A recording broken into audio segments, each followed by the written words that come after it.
Well done, brave hero. Your labor has borne fruit. Enjoy these goods as a reward for your dedication.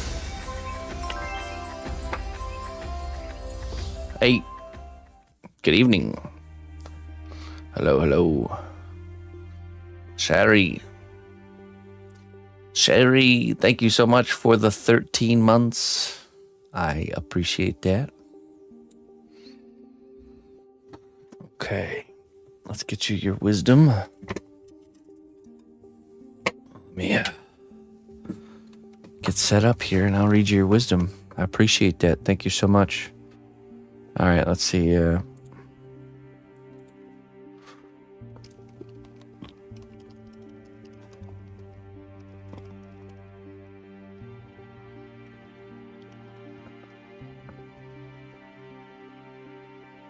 Okay.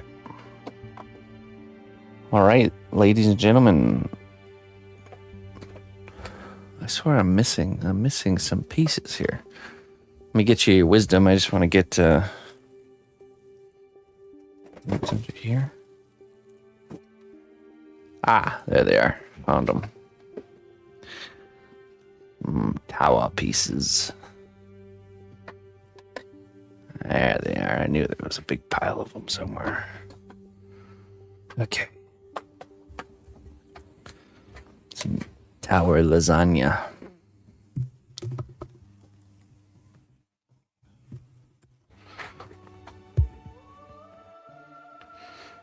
Let's see what we got here for you, Sherry.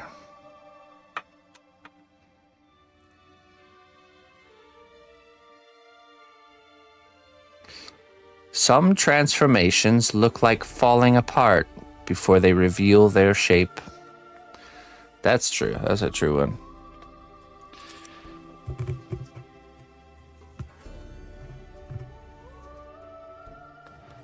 Like a stone statue, chipping away the parts you don't need to reveal the masterpiece within.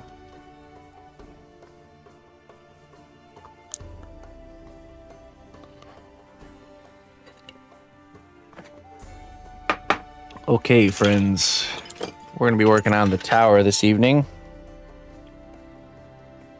Let's see what we got here. Start off with some demolding.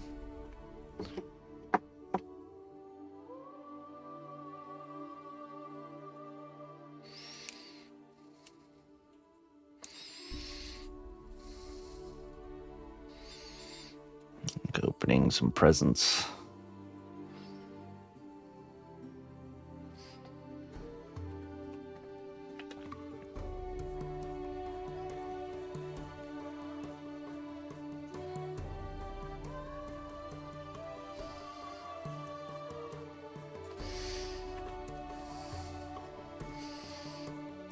Hey, what's up, public?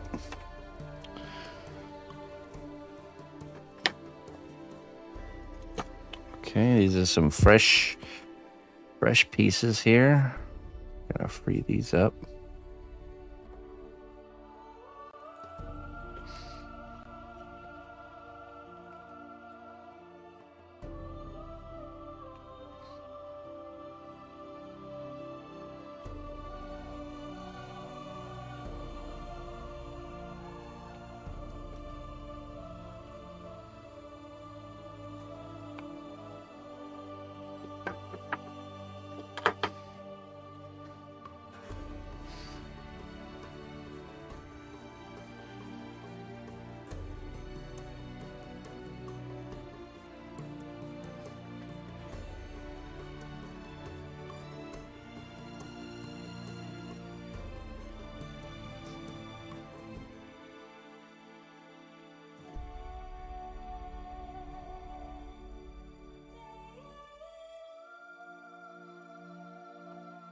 Just one of those. Very nice, nice and clean.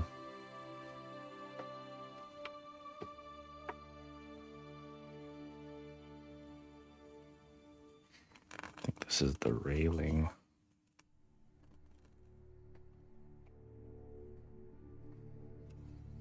Hey, Luna. How you doing?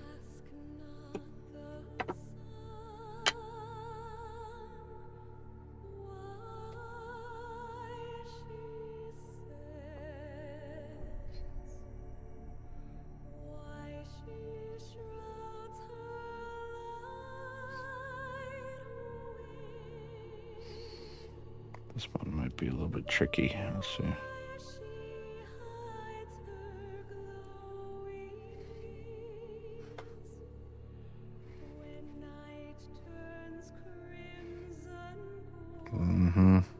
This one would be harder.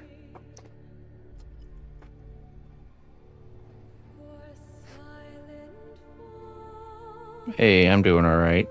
It's a beautiful day out today. Got a little bit garden work in. Oh.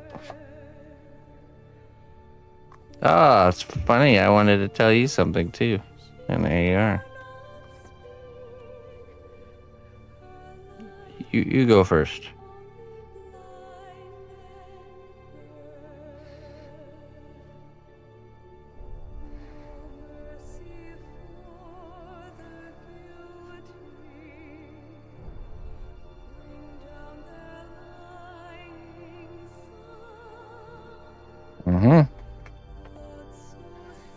So we mailed your 100 edition Trollhead, but we forgot to send the certificate, so it'll be arriving in the mail separately. Just so you know.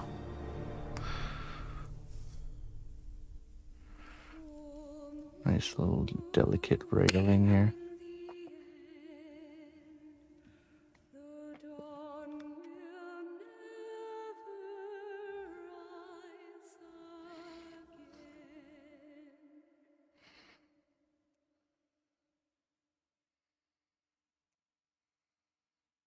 Yeah, sorry about that. All right, what was yours?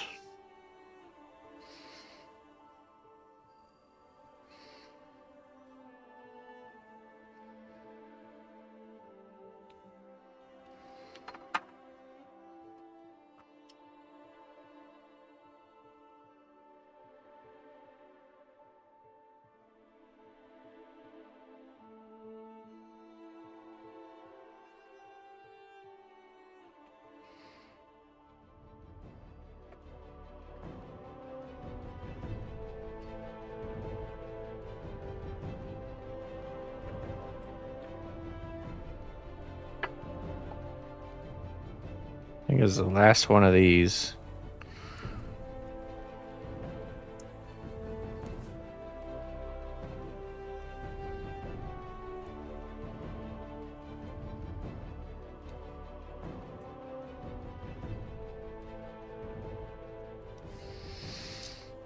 Would I exclude the yellow? No, I would still do all of the 3 washes, but I might do them in a different order, or maybe do a little bit more of one. But I wouldn't exclude it completely.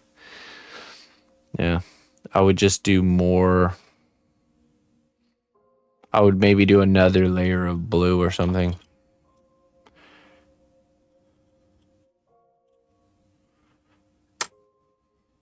Unless it's something like really on like the penguin, like it's like the penguin from Black Batman or something, then I wouldn't do, then I would do just like purples and blues and stuff like that. But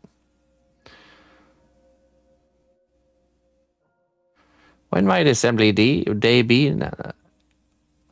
Well, Hugo, I'm not going to tell you, so that way you have to keep tuning in to find out. So I'm gonna make the title every time I work on this assembly day, in like big capital letters, just to make you have to keep checking in. I don't. The real answer is I don't know. I have no idea.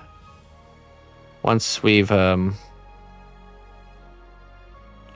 kind of constructed enough of the parts. I mean, we technically have already constructed enough of the parts, but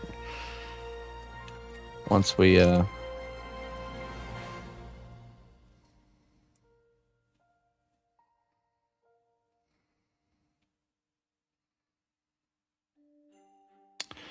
I'd like to get almost all the parts made first.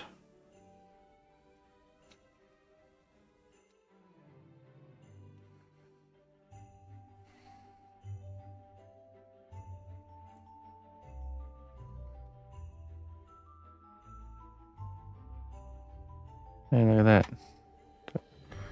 That was successful.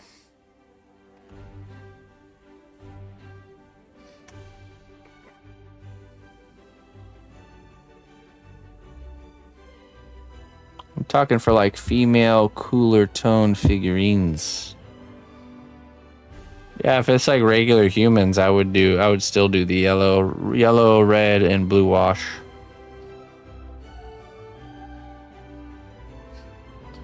What is harder, making all the parts, construction, or painting? Making the parts. It's not harder, it's just that's the most time consuming part. Once we have all the parts, if we did a good job and everything goes as planned, then the construction will just be kind of fun. And the painting will be easy because it's just it's painting architecture. It's not painting architecture is just like starting with kind of like it's pretty simple. It's mostly like you do a base color, some highlighting, and then it's just a lot of weathering and washes and stuff, you know, to make it look real. So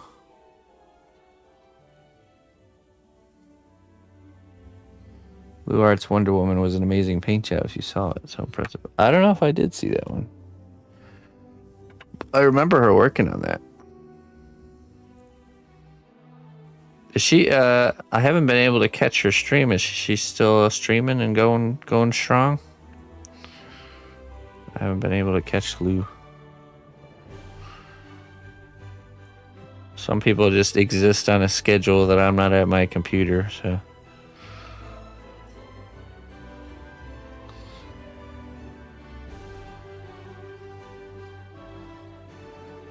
Oh, okay. Yeah, she did stream, or she was streaming for a while.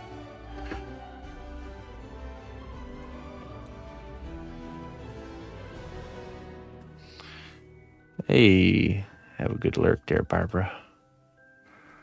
I think this, what is this, window?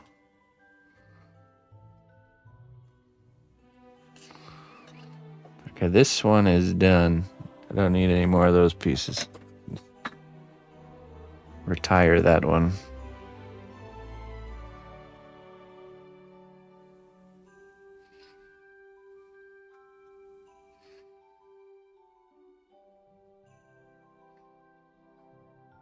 Oh, there you go.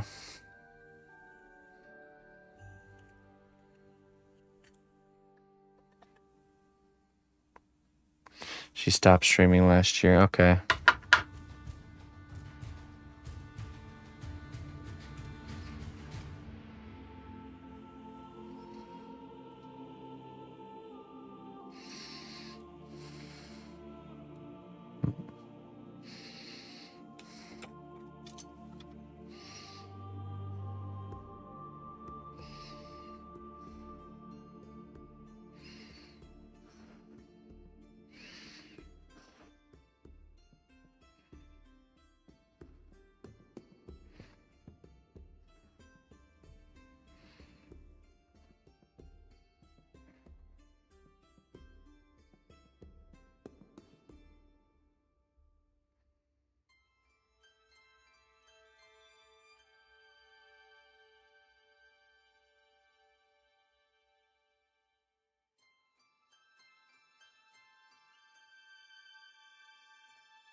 Oh yeah, we did do that, didn't we? Did I do varnish in between each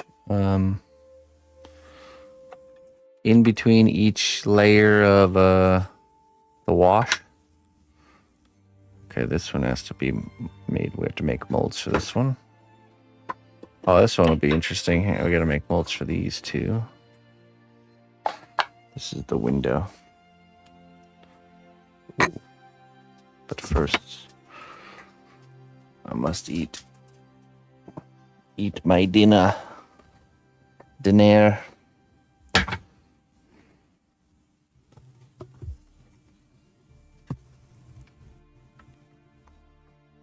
So skin tone, then varnish, then I did the washes.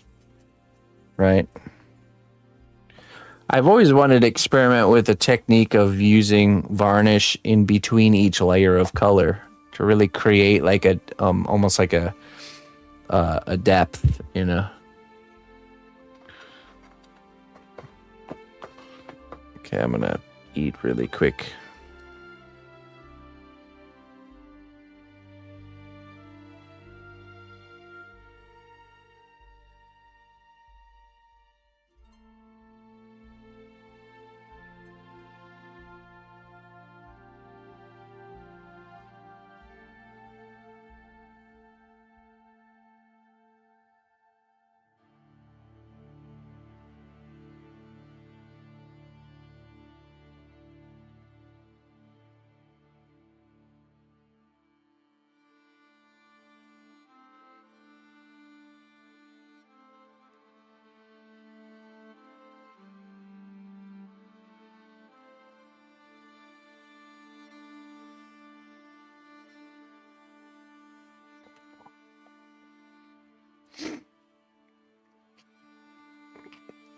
Why are you trying to avoid carbohydrates or something?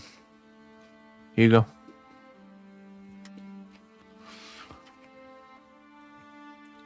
I've learned when I'm doing phases and staying away from carbs to not try and replace carbs with carb substitutes because they're never as good, and they just make you want to have the actual thing. So it's best just to completely change your mindset and just eat non-carby type food. I think the best pizza one I saw was actually cheese, like a cheese base type of thing, like crunchy cheese. At least I think so. I'm trying to remember. And like chips, you could make chips with you'd take little spoonfuls of cottage cheese and like flatten them out on a cookie sheet with parchment paper, and you sprinkle salt and pepper on them, and then you bake them in the oven and they actually get really crispy like a chip. It's really nice.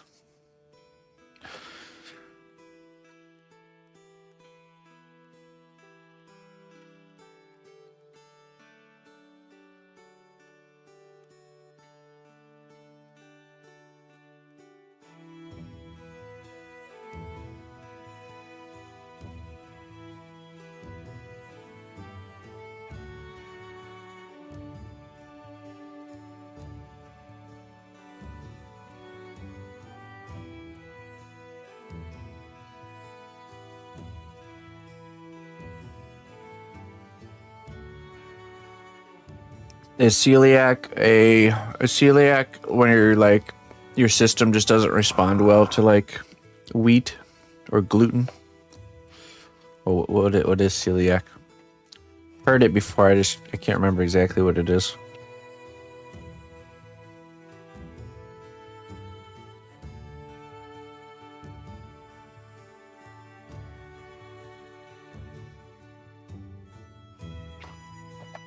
Okay. You should try experimenting with ancient grains. There's all kinds of different types of grain out there. Some of them that don't even have gluten in them. And a lot of people that have gluten intolerance and like allergic to gluten have reported being able to use ancient grain bread recipes and stuff and have absolutely no issue.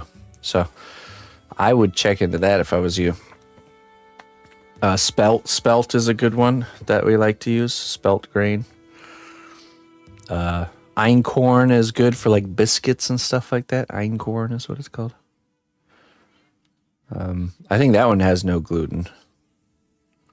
It gets a nice crispy. Quinoa technically is a type of grain. Mm-hmm.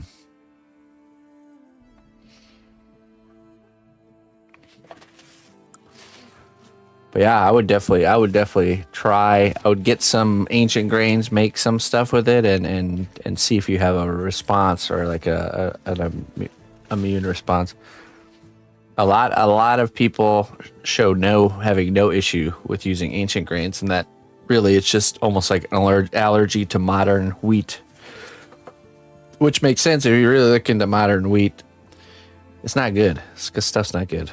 Like regular white flour and stuff, it's just terrible. But go back to the ancient grains and all is good. So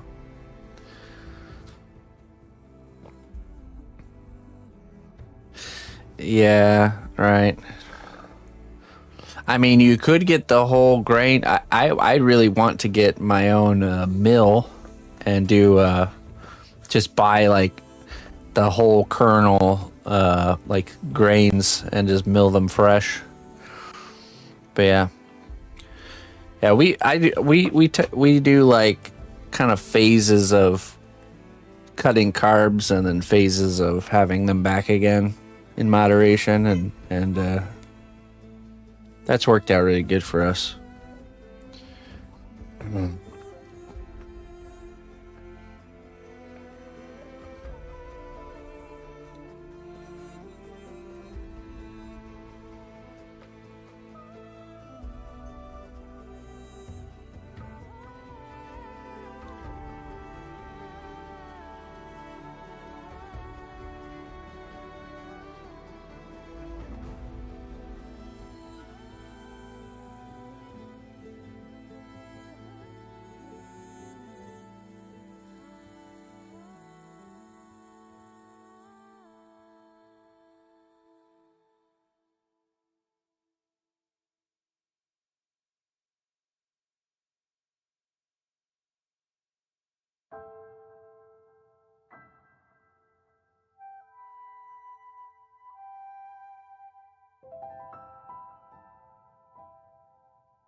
All right, let me go put my plate away. I'll be right back.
All right. What I miss? Mm. 1 year down, but something is telling me it's too big. But might be because he's bald still. Wait. What's too big?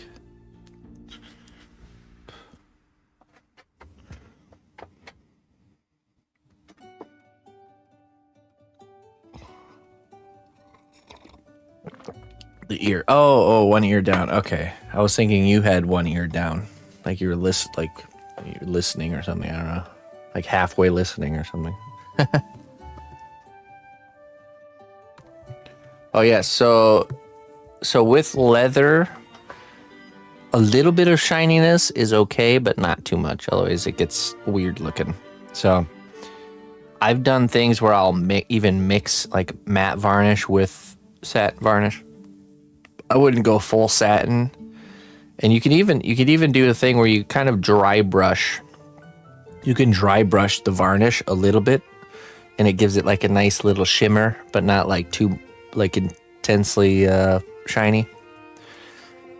You know, kind of like imagine like old leather where it's like shiny on the high spots and low spots. It's matte because of like dirt and dust and stuff. So yeah, so I would probably mix matte varnish and satin and then dry brush it to start. Just like slowly build it up, you know, because you know, it's easy to like in your mind you like, well, I know leather and leather is shiny, right?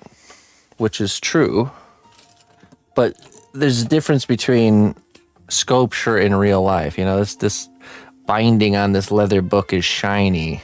But if I was to make a sculpture of this, I wouldn't paint the same shine. If I was making a tiny sculpture of this exact book, I wouldn't gloss the cover, even though the cover is glossed here. Because right here it looks fine and natural because of the size that it is, right? But when it gets scaled down, and if you were to make it just as shiny as this is, it wouldn't look the same as this, you know? It's like for example, my shirt here is very, very detailed and textured, extremely textured, the fabric material, right? But the distance that you guys see me, I'm tiny on your screen right now, you can't see the fabric texture here, right? It's the same with the characters. You can see that this is cloth and that it's not shiny at all, which makes your mind read it as like, okay, that's a cloth shirt. You don't need to look at the like super close to the texture to actually know, oh yeah, that's a cloth shirt. You just know because you can just tell by the kind of the glossiness of it that there's textural noise going on, but you just don't know what it actually is because of the size that I am, or if you saw me farther away. So it's the same with like a sculpture of a character. You know, if this character has a shirt on that's made out of cloth, I don't have to do the cross-hatching texture that cloth has exactly how it is, you know, because to make it as small as it would be in real life would be so tiny that you really couldn't actually do it.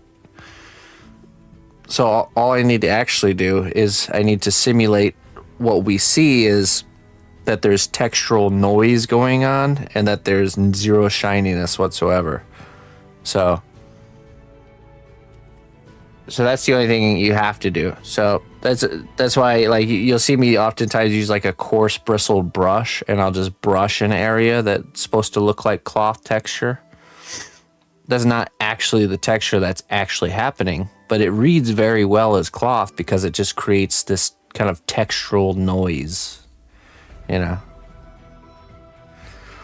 if that makes sense. So we always had to keep in mind we're making sculptures of reality. We're not actually just making reality how it is, you know. It's okay to dry brush varnish, yeah. Yeah, I've done it before. Just a little bit of shininess I think would look good, but Just don't go. If you go overboard, you can always go back in with some matte varnish. But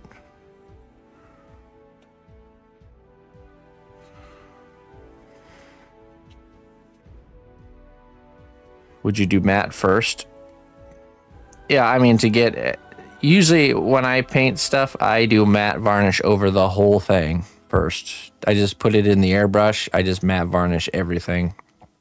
Then I go in and I use gloss and satin and the dry brushing to add shininess back to parts that I want to be shiny.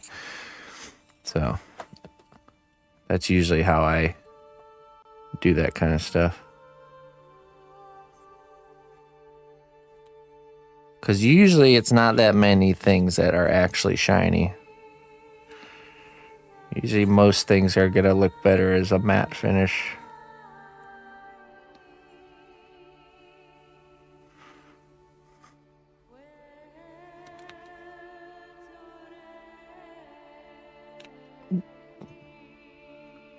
Easy does it.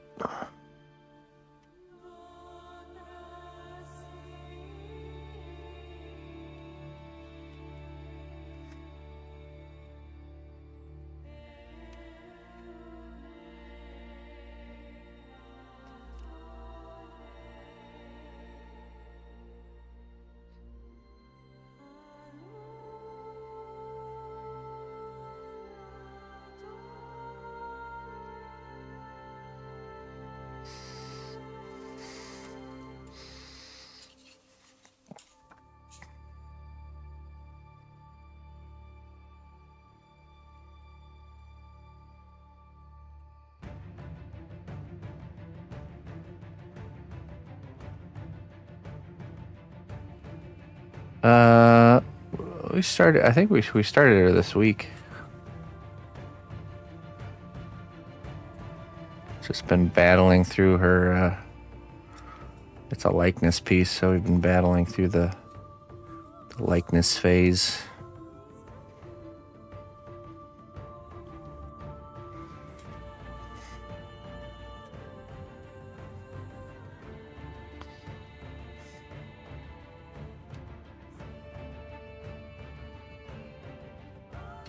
Oops.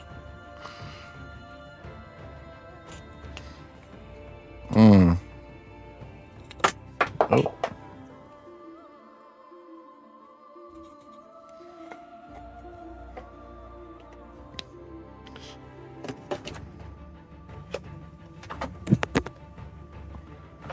Okay.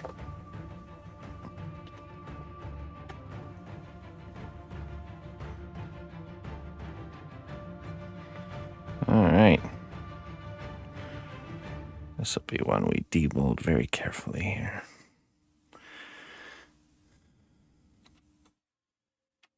Yeah, it's still needs work, but she's getting there.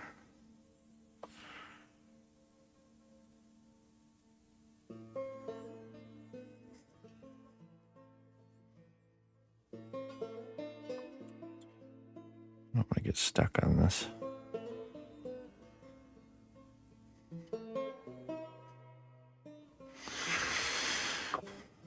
Yeah, it's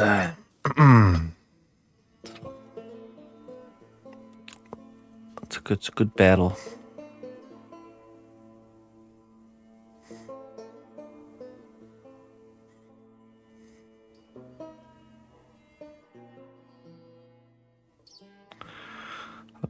A great challenge.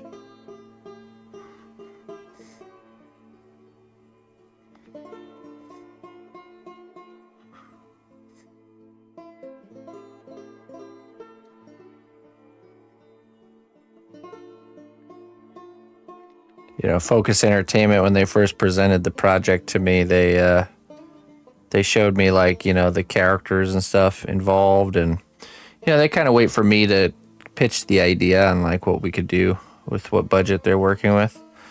And of course, I'm like pulling for we can do one of these male characters here, these, you know, rough male looking guys, you know, commando dudes. maybe some zombies. And they come back and the client wants one of the females. Okay. The clawing for comfort. Are you sure? Yeah. You don't want one of those bearded male guys? Come on. See, I deal with the same human flaw to run to flee to the comfort zones. But thankfully, I do commission work, which always pushes me out of them, like right now. And the same with this one. This one too. This project through THQ, they first came to me with a few different ideas. We ended up settling in on the tower, and I pleaded with them to try to do like a creature hanging off of the top of the tower, where just a part of the tower is the base. And nope, they want the tower. You sure? Are you sure you want the tower?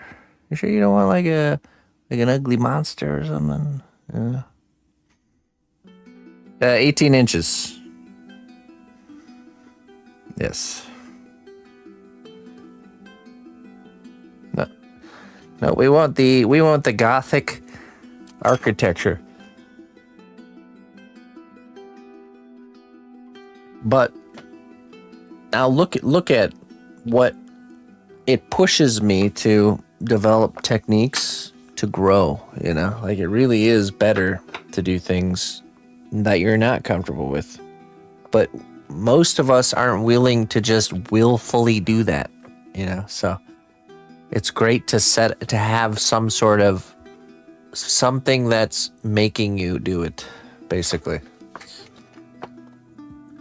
In my case, it's I'm not deciding what I make, so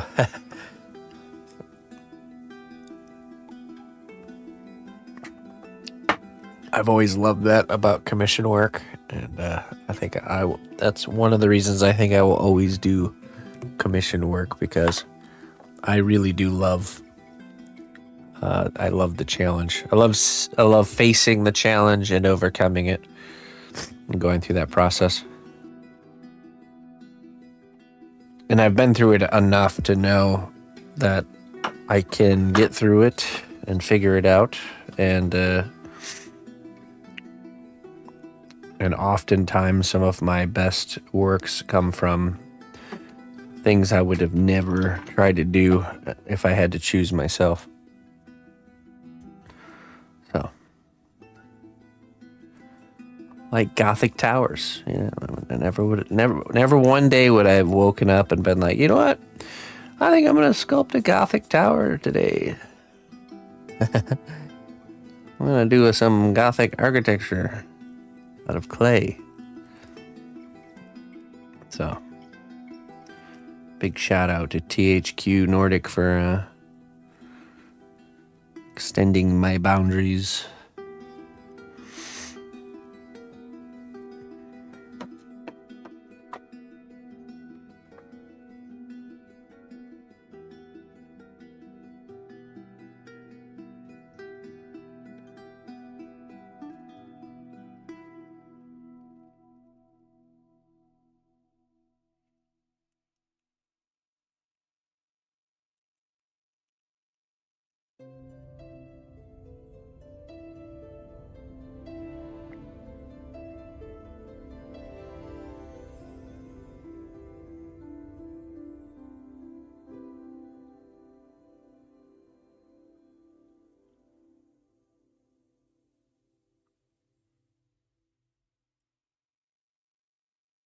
Have I tried skin tone cast clay? Oh, I actually haven't. No. I have some of the colored clay, but I've never the deco line, but not the skin tone. One of the reasons I don't like to work with colored clay is because I do multiple baking a lot, and the clay starts to discolor, as you can see when you do multiple bakes. There's a smiley one. So especially if you're using like a lighter toned skin tone, you have to be careful not to do too many bakes.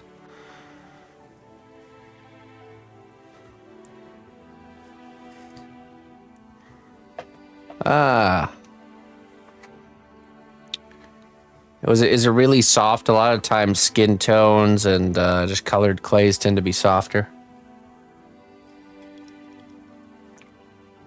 Another reason I like to work in only gray and not colors is it can be difficult to see. If it's not a neutral tone, it can be very difficult to see the actual shape and surface. Where like textures, let's say it's like a really bright color. Bright color will eliminate shadows, and without shadows, you can't see if the shape is off. You can't see where the planes are, and you can't really see the surface and the details too well. So be the same if it was a really dark color. You can't see the highlights. So neutral tones, just easier to kind of see the surface of.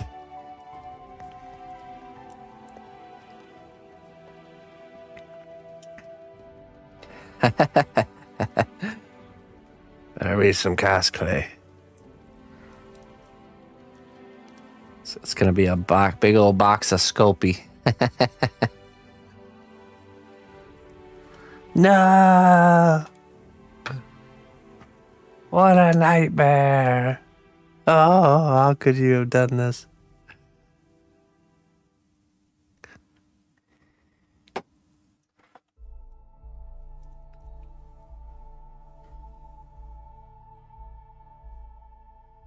You might be 45. There's old people over you.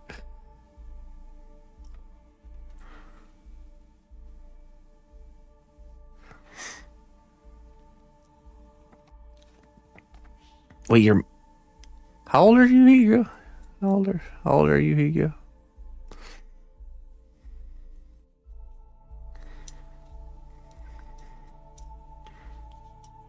Oh, okay.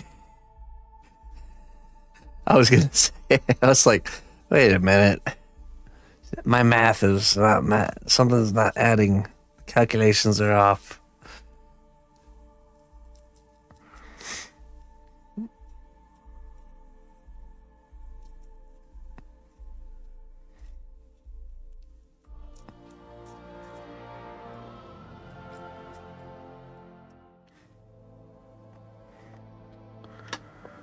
By the way, Hugo, the glute of I don't know, the character's leg is lifted. That glute where the character's leg is lifted, you really need to. It needs to be like, imagine the rubber band, right? When it's squished, the material displaces outward. So you just need to take a big old blob of clay and just stick it right on that gluteus maximus. Yeah. Yep. A little unsolicited noticing. Cheeky fellow. Yeah, just get in there with a big old piece. Don't be afraid to use up half a box of cast clay on your... Oh, drop it. On the glutes. That can really actually hold you back when material is a scarcity thing, where you're like not fully developing shapes because you're like don't want to use up your material.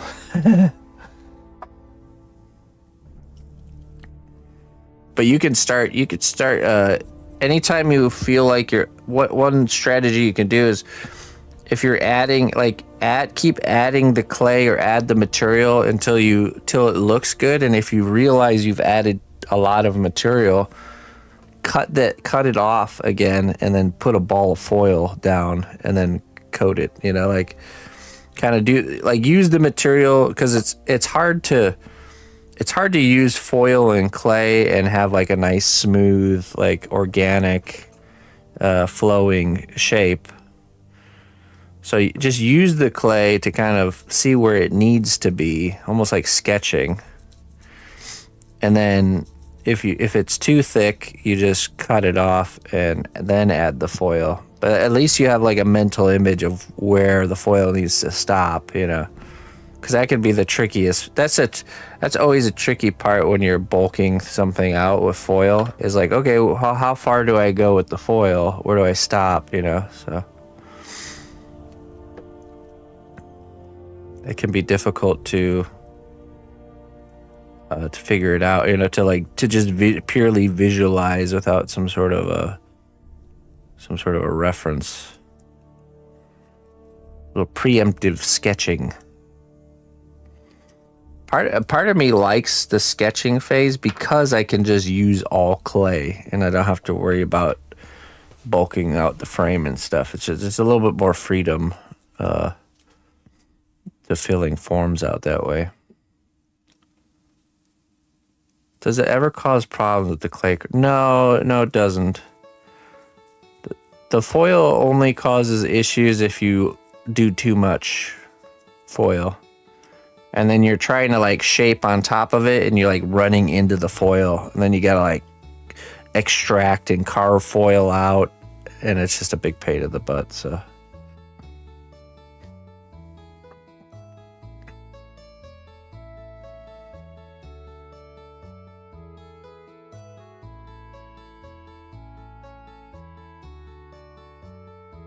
Oh, yeah, I'm always watching you go in the shadows.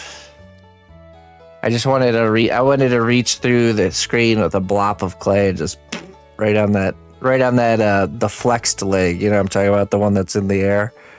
Just that spot right there. If you look where you had it initially, it's the same size as the other one, but that one should be more compressed and like bulging out. Mm-hmm.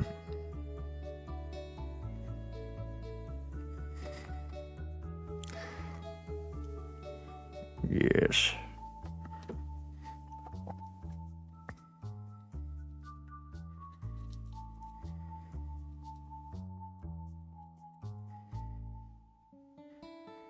Just add the rest of the box to it. Yeah, just whatever ball of, you know, just take the whole thing and just stick it out in there. That'd be good.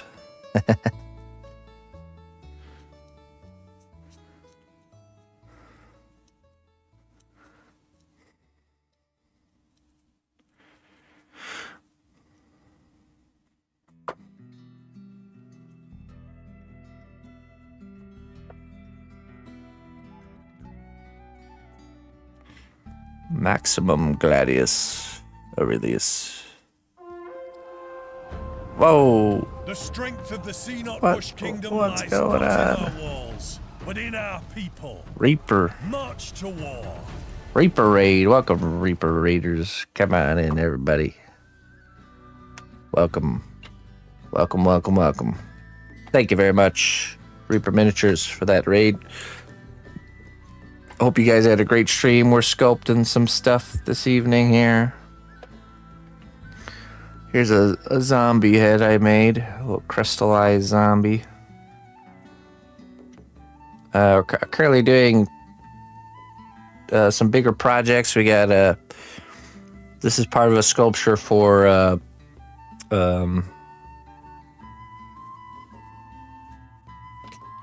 someone help me out here. Let it be known throughout the land. My brain is saying James Cameron's Toxic Commando, but I know that's wrong. Somebody help me out here. What is this for?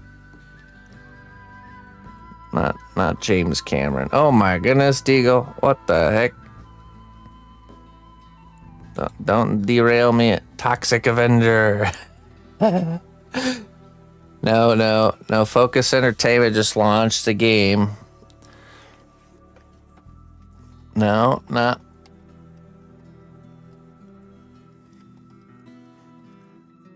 John Carpenter's. Oh my goodness. Wow, that's so hard. Jim Carrey's Toxic Commando.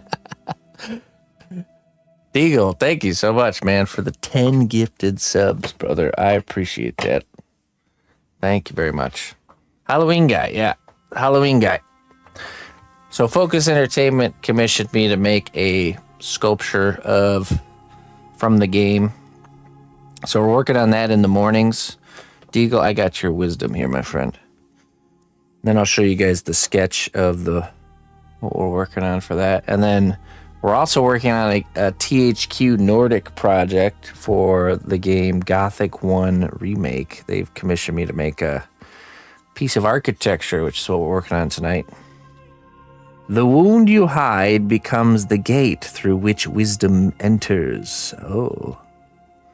The wound you hide becomes the gate through which wisdom enters. Oh, yes.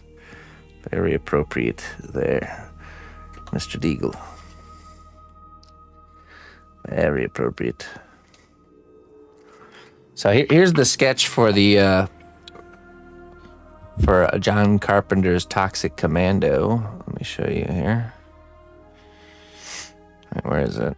There it is. Okay, that's the sketch. So I'll do like a one sitting sculpture idea session, and this is the idea I came up with.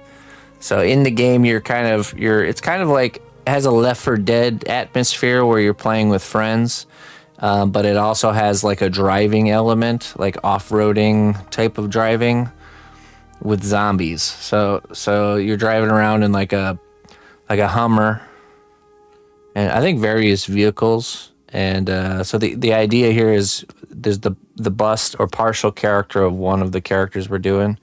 Her name's Astrid, and the base is kind of like the corner of a vehicle. So, just like kind of like the windows, doors, and then the roof piece, and then there's like a hatch that the character's popping out of to blast some zombies, and then we got a few zombies flailing around at the bottom there. So that was the idea, and then now we're actually creating the idea, working on the main character here. We're still trying to lock in her face. It's fighting us, but we're making progress. And then I started doing some zombies. So the zombie heads. These ones definitely did not fight us at all. Very pleasant to do. So I started this zombie like this, where I did a skull first. And then I wanted to see kind of the results if I started with the skull first, and it was actually really nice. So really good zombie strategy.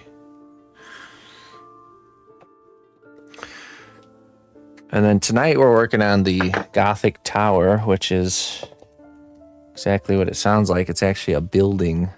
So I've been building pieces. You can see I got a little Gothic style window here. These are all hand sculpted out of clay. And then I duplicate the pieces. I'll show you here. I duplicate the pieces, making a cast clay mold. I'm able to kind of create all the panels that will kind of come together to build the tower. So this is some of the more unique looking pieces. So yeah, it's all made out of cast clay, so they're all flexible and really durable. And basically, once we have all these parts together, we're gonna create a substructure. I already have this part right here. This is the hold on one second.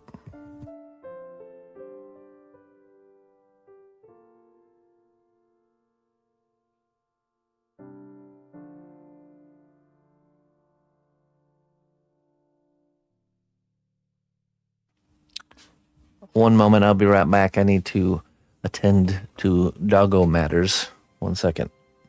Don't go nowhere.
All right. Sorry about that. Ronan needed his cone of shame put back on. We had a little bit of an incident with him today. We've discovered he's got a little bit of a aggression towards other larger dogs. So basically, our next door neighbor dog, Millie, the one who, we're good friends with, we open up the gates usually and let her come into our backyard, and he started barking at her and, trying to bite her and stuff. So we're gonna have to work on that. And then, but during the kind of the heat of the moment of him being all agitated because of Millie, he started to go after Annie a little bit. So, but he pulled back. He stopped. I'm guessing it was just because of getting worked up and being all adrenaline rush from Millie. So we're just kind of taking it slow and really keeping an eye on things, and scared of new dogs. No, he had met her before, and we had gone on a walk with her earlier today. So, but he was very suspicious of her the entire time. So we're gonna leave. We're gonna not let her come into the yard, and we're just going to do the walks with Millie and him, letting them walk next to each other, both on leashes, and just do that for a while. And maybe that'll start to get him. We'd have no idea what he's been through or what kind of life he lived before and what his triggers are, or, like all the dogs I've ever had are ones I've had from a puppy. So I always knew where what things they're comfortable with or not comfortable with, like where those lines are, so yeah. Now that he's not on the verge of dying, he's actually starting to come back, to his self, so we're just having to learn what that is. So yeah, poor guy. He's a good boy. He's definitely been through. Who knows what he's been through, though.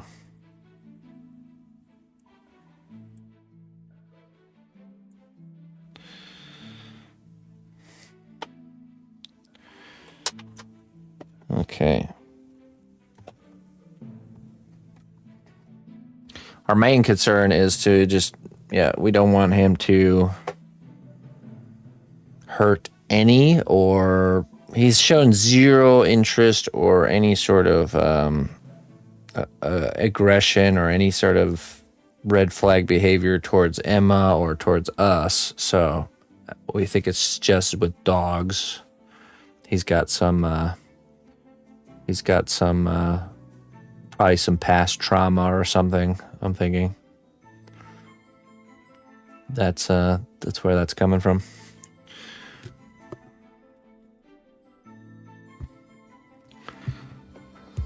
Okay, I think we got one more little mold here to paint in.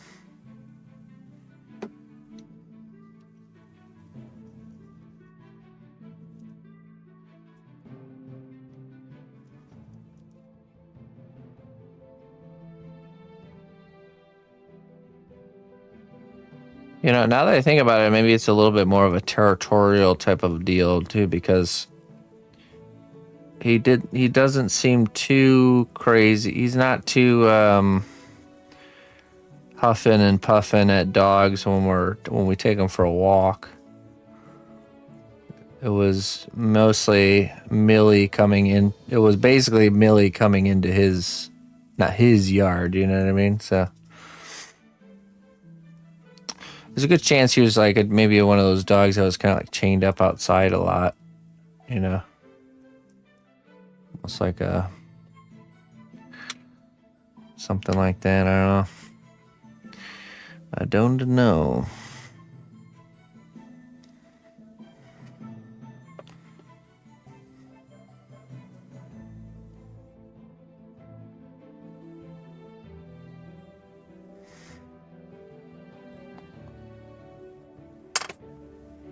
All right.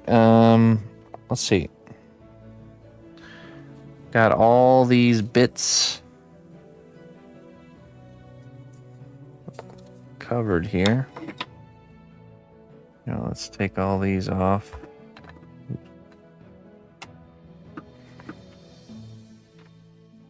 Gotta make the molds for these ones. Let me do a second coat.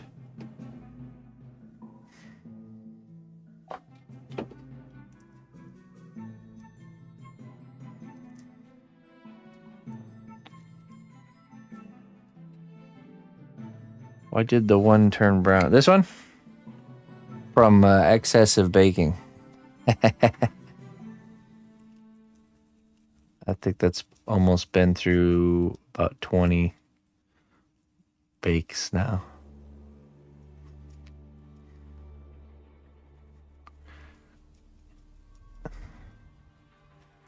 The funny thing is it was this key characteristic of polymer clay, like darkening between multiple bakes, that this is how I learned about the multiple bakes. There was an artist who would post progress pics of their work, and they made like collectibles for like Disney gift shops and stuff like that, and they made the originals that got molded and casted.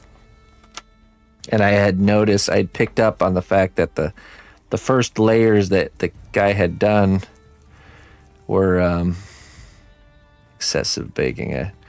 Were turning brown or darker like that clay is, and that's how he never said that he did it, but I figured out that that's what he was doing. He was doing little alterations and adjustments and then baking it many times in between. So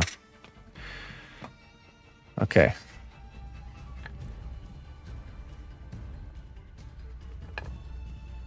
Let's move this. It's a lot of parts. I learned a lot of stuff through just simple observation, like reverse engineering.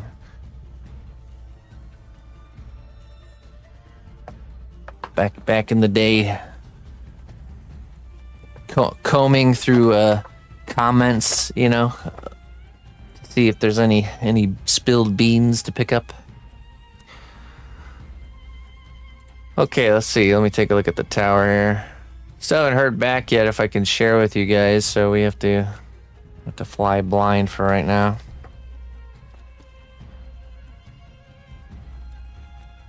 Oh yeah, zooming in.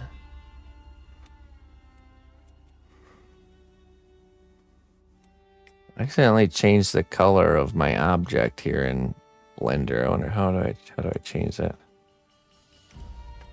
Let's see. How to change color of objects in Blender.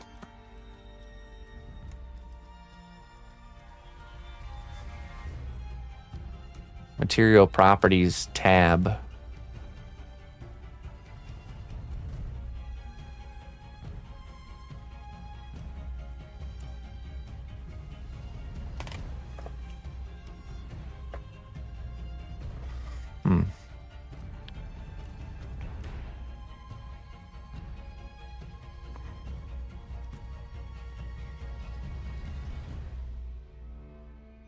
Material properties panel on the right side of the screen. Okay.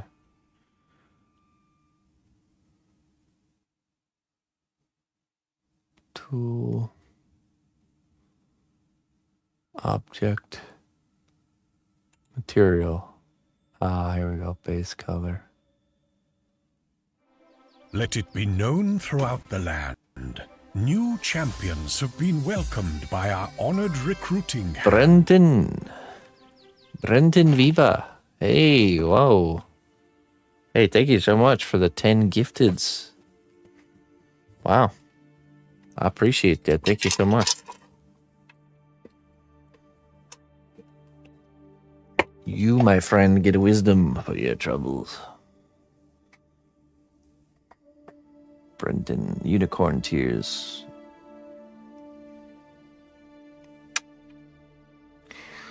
Wow, what a great night.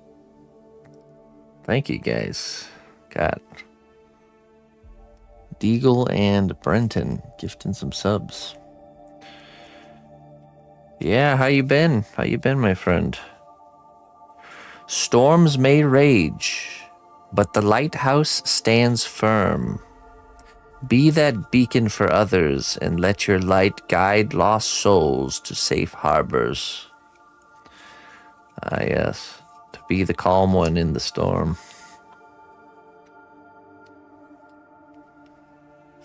Mm-hmm.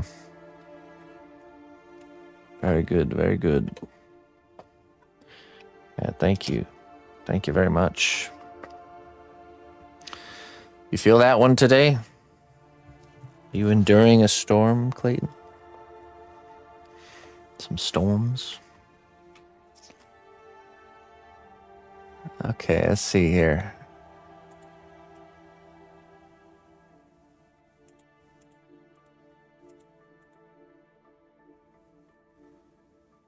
I don't...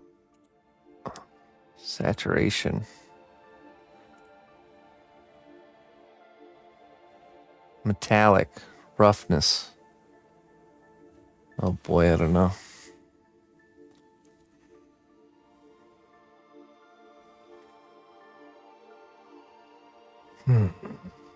Fully lighted, both weather and spiritually. Wonderful. The physical and the spiritual are aligned.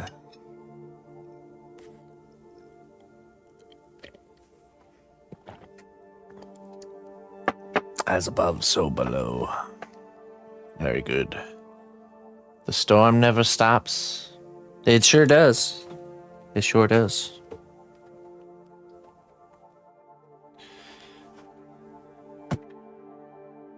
There are breaks.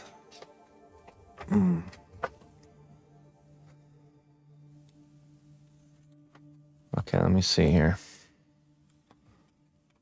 I need to figure out our next piece to the tower so we can start making. Maybe we'll make the gatehouse piece.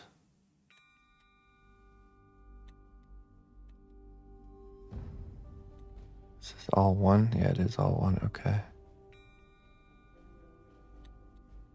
Okay, so for those that don't know what I'm doing, we're sculpting an architectural piece that I was given a full digital model of, in-game model of the building. It's a Gothic style tower. I brought it into Blender, had to learn how to work with Blender a little bit, and I sized it up to the size I want to make the sculpture, which is 18 inches tall. So now I can go in here. Actually, you know what? Let me see if they responded. Maybe they responded to my email.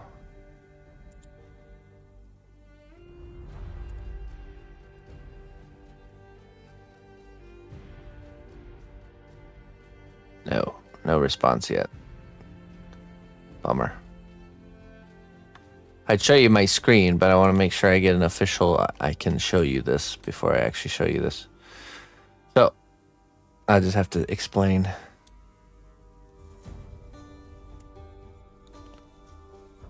So I sized it up to 18 inches in the program, so I can just use the ruler tool and I can measure the piece that I want to make. And then I line up the camera, and then I print it out in the exact size that it should be. And then we use that kind of as like a stencil. Okay, let me line this up.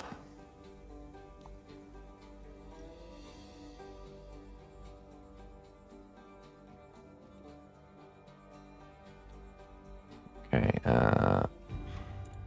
so then I do a screenshot, lined it up in the program with the measurement. Do a screenshot here.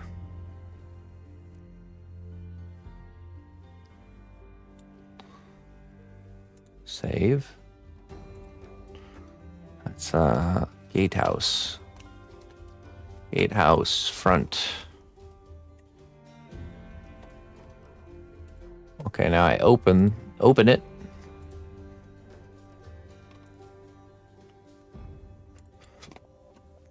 And I crop it.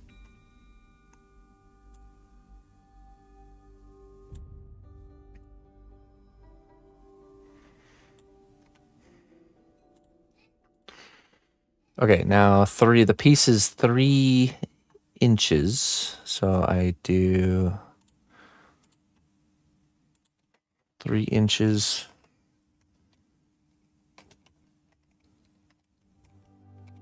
Inches 2 pixels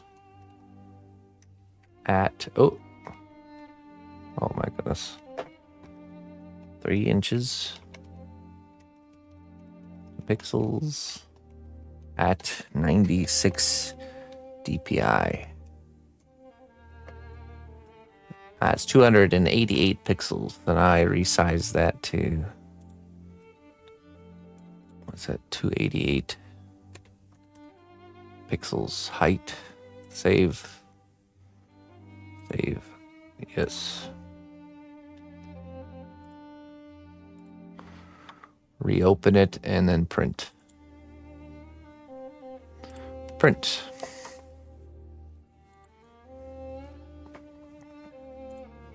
Okay, there we go. Now I go grab the printing, and we're going to use it as a stencil to create the actual part. And this is going to ensure that all these pieces that we're making, all these parts, when we're finally done making them all, that they're all going to fit together, at least close enough. You can see here's all our pieces so far. That we're just going to be able to put this together like a big old model once we're done. So this piece will be a unique one-off one. There's only one gatehouse piece, so let me go grab that and we'll get to work. I'll be right back.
All right. This one's a pretty big piece.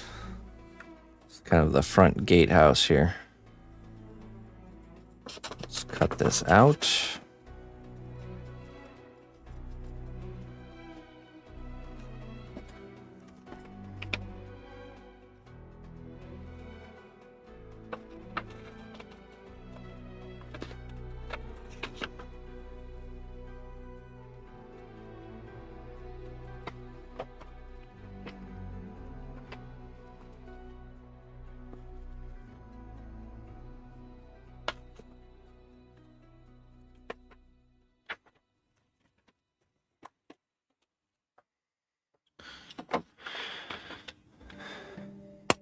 There we go.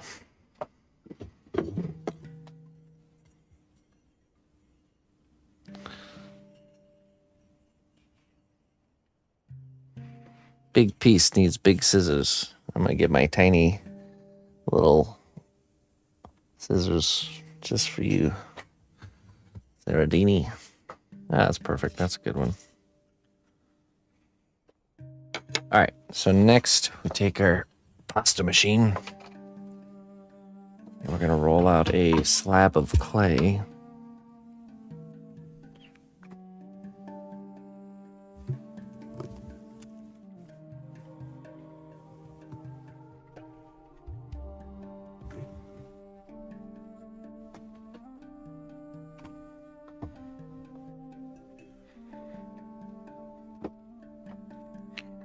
Just condition some of this here.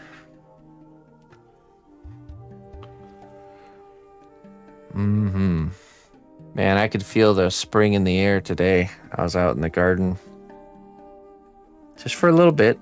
It's like a little session, but man, I'm super excited.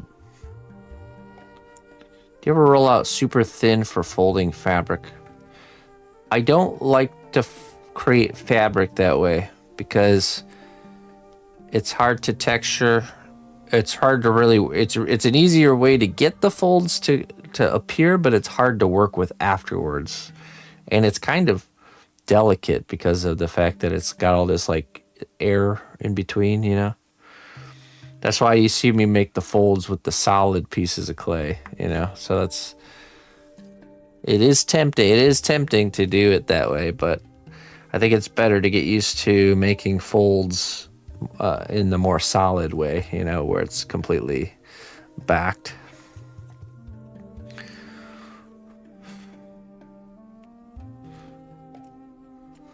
Okay.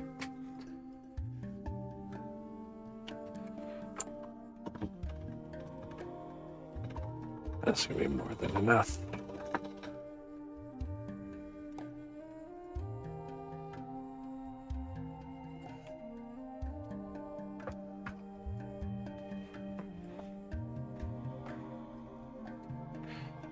Okay, add some clay glue to our board here.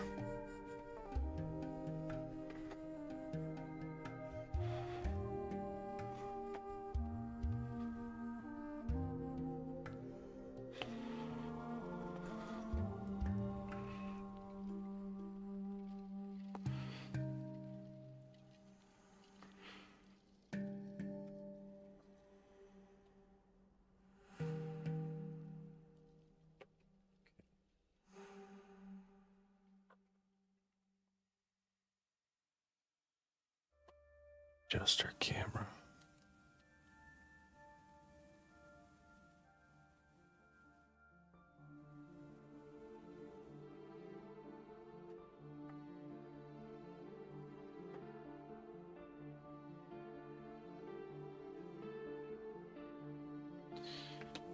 I mean, I've seen a cool, like, I've seen people use the bandage, the plaster bandages, and you kind of create a sculpture like a character, and then you drape plaster bandages over it to look like a toga or something. You know, you can get some really. It's just it works and it's good, but it's not gonna be something you can do all the time. You know, there's always going to be situations where you can't just drape something over it. You know, you got to actually get in there and sculpt it. So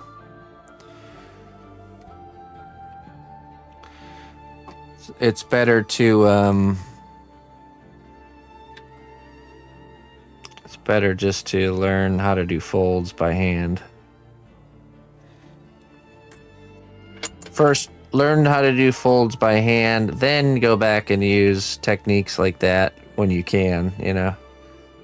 But, you know, learn if you're using a technique like that to avoid the learning how to do folds, that's when it's a problem. There's nothing wrong with using techniques, but we shouldn't use techniques to avoid learning something, you know.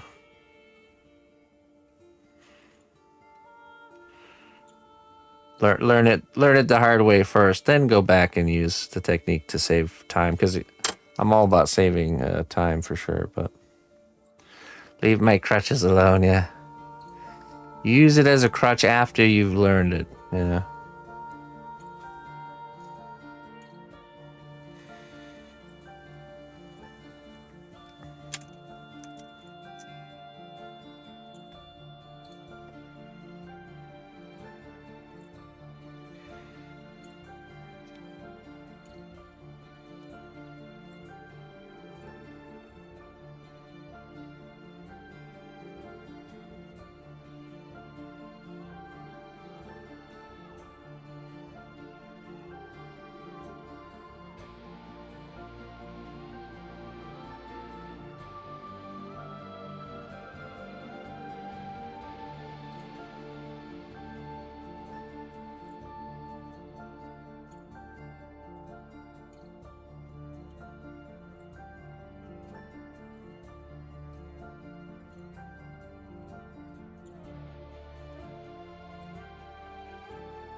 Okay, we're gonna use dowel rods here.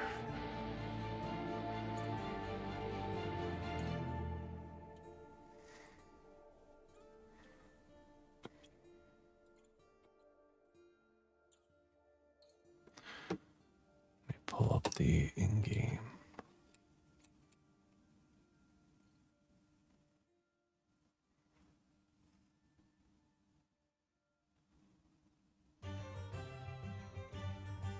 Oh, I see. Okay, so these lines are just in the way of what's behind. Okay, so good to know.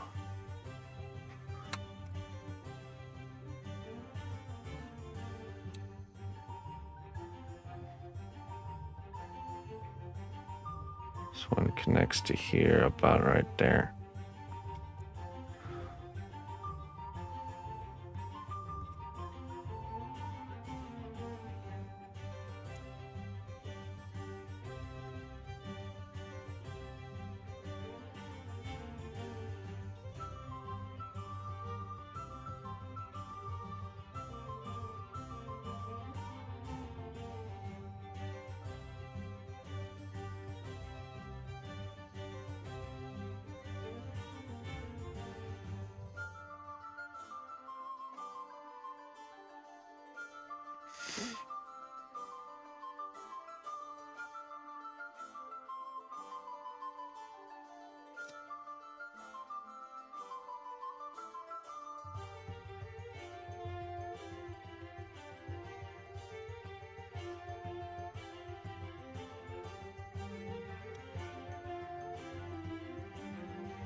Is Looney doing better?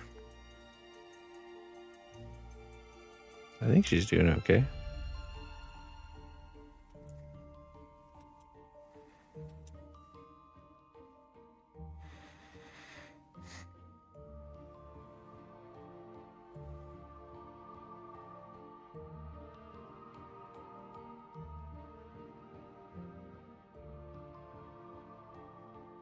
Do you mean with mourning the loss of her parents? Or her dad?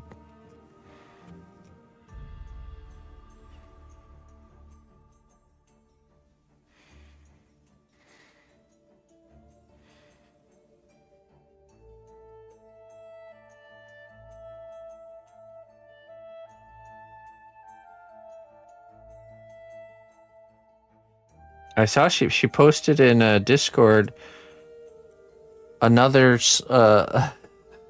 another picture of a Smeagol.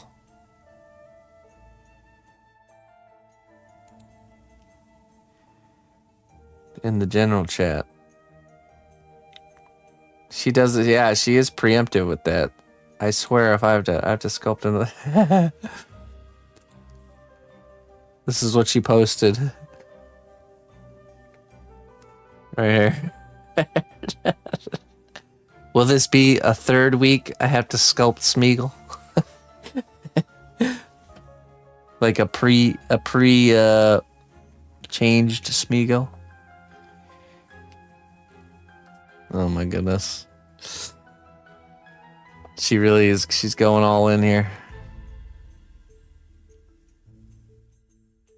We'll have a whole gallery of Smeagol. Crystallarium, yeah.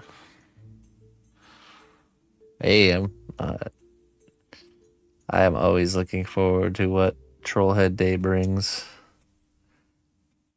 Always it's really is exciting. It brings, you know, I do very much enjoy doing commissioned work and creating these bigger, more serious pieces, but there's something about just kind of stepping away from that and doing something more loose, you know.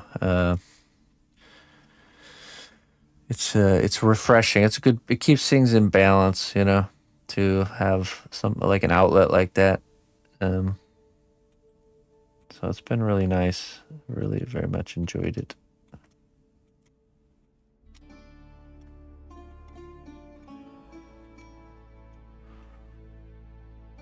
And it's been so beneficial. I can honestly feel improvement in my main work because of the Trollheads, you know, because of this having to almost like flip this switch of I need to render something fully in an hour, you know, and be able to actually, you know, something that looks good. So it's like practicing mindfulness of how long things take, you know, being more mindful of that, you know. So it's been really good. Been really good. I know the missus has also benefited too with her painting, given her so much painting experience.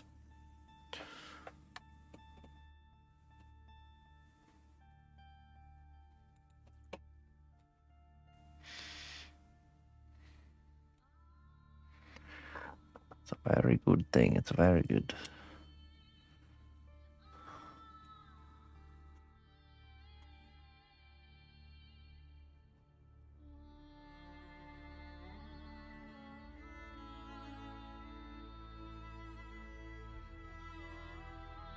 You guys enjoy it too? Good.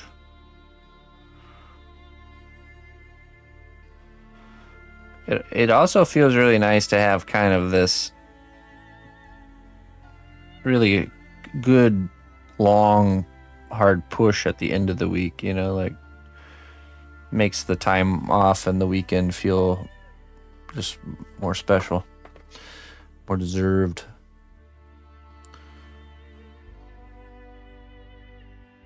Thanks, Sherry.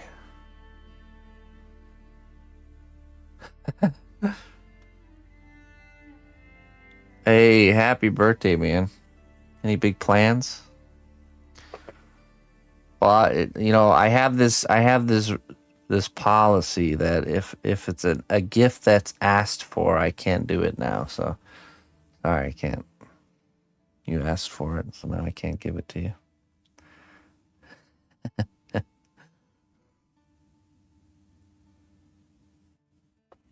it.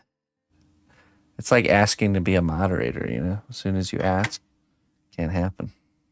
You can't be a moderator if you're asking for it.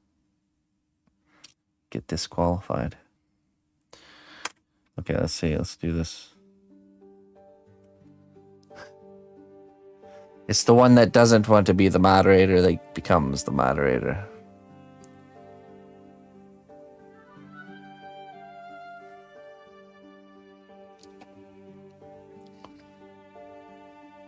Any big plans this weekend, Deagle, for your birthday?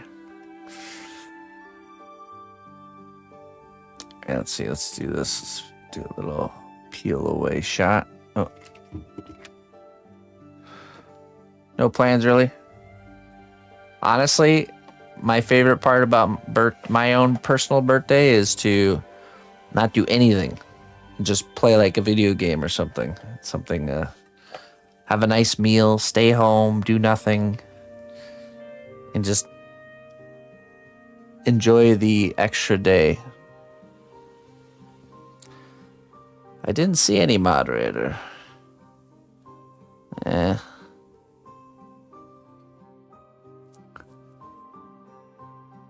Scott here, happy birthday. Hey, what's up, Adania?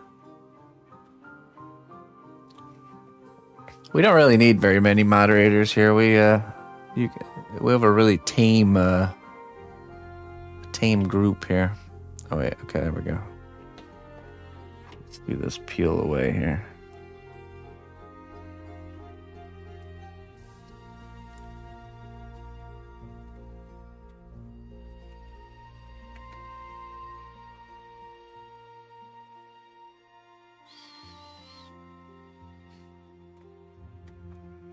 Okay.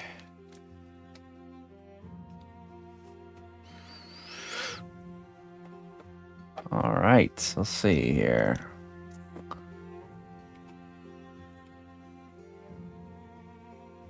One, two. Oh, I see. Two in the middle. There's technically two this way too.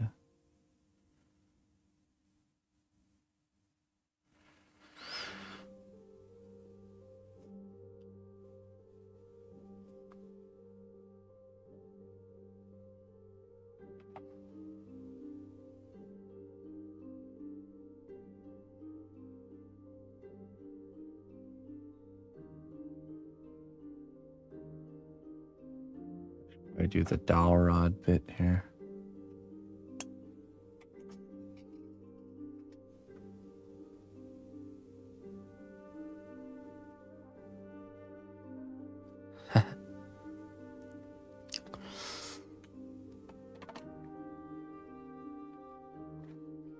I mean, Twitch used to be quite the wild, wild west, and it definitely needed moderators before, but it's definitely gotten much more tame over the years.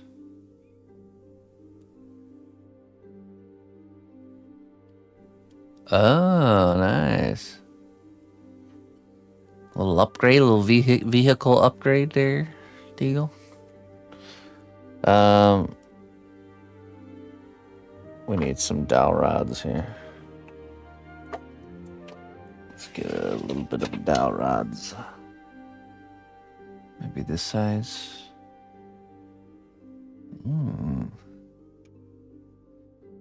Oh, me? I don't ignore anybody.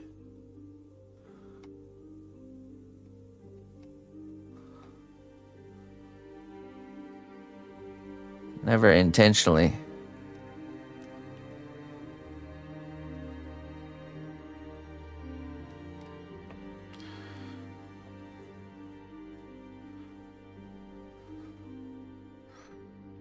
I think this is the right size. Yeah, it looks about the right size.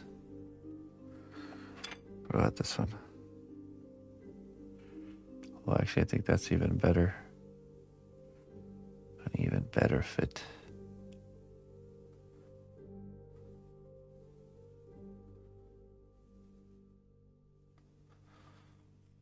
Who, me?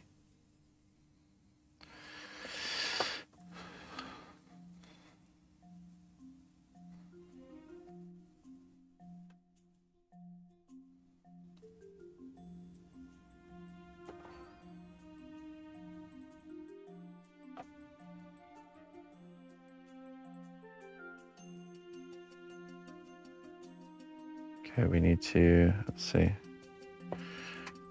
I'll need to,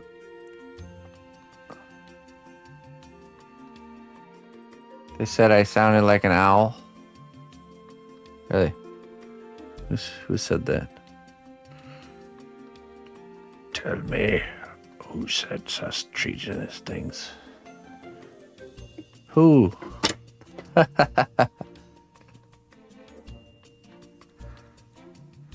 Who?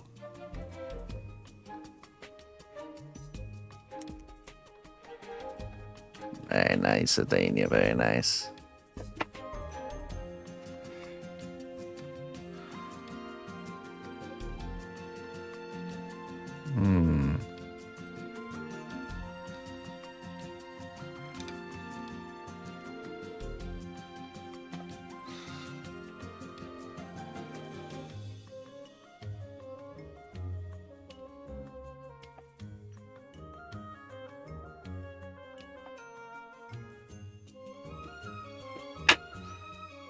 Okay, so now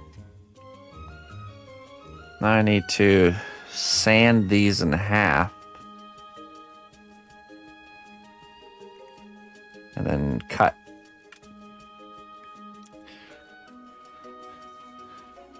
I'd try and split it in half, but there's a chance it goes wrong. I could try. Maybe we should try. 'Cause it would be nice to split it.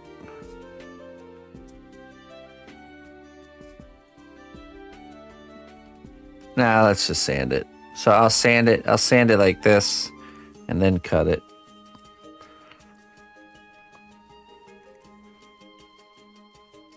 All right, let me go do that really quick.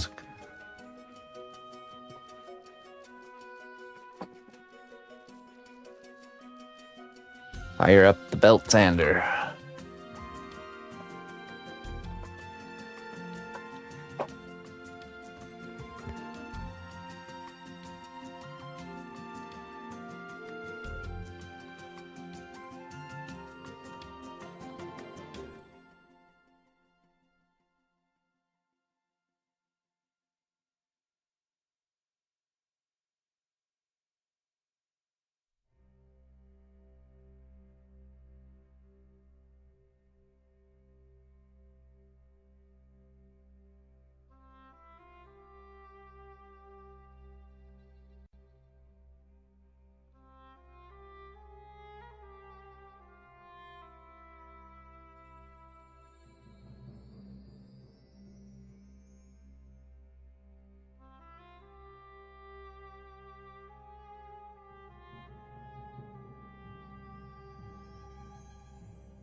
Okay. This one broke, but I just put it back, and we'll just kind of cover it with clay glue.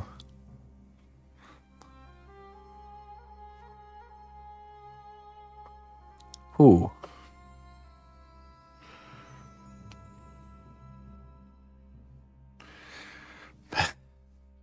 Me? No.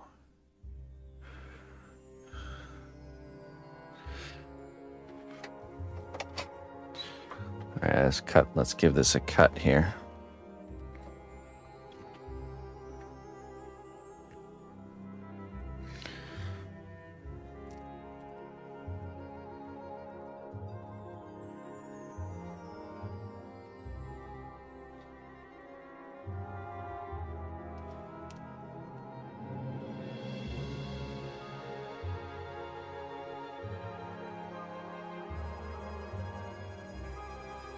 Oh.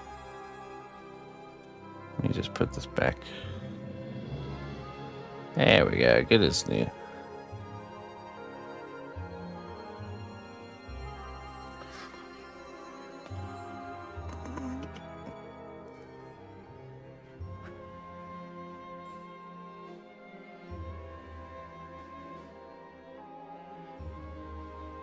All right.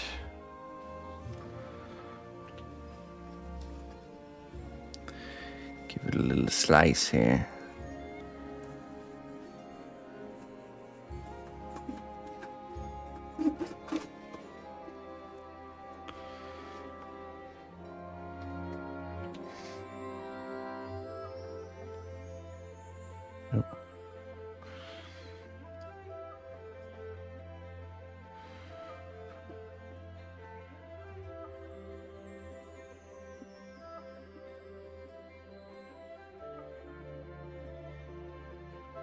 CA glue, yeah, for sure.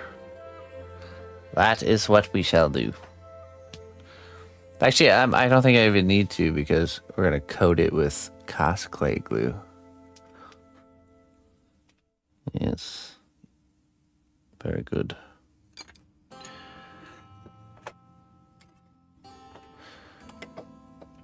Okay.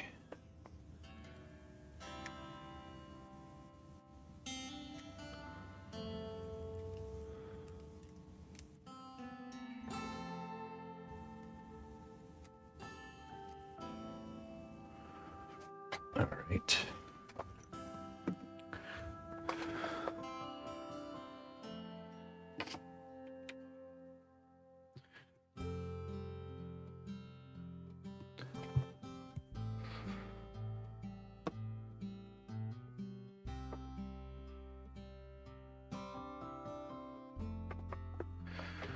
So now we... Oh. Cover this with glue here. Oh,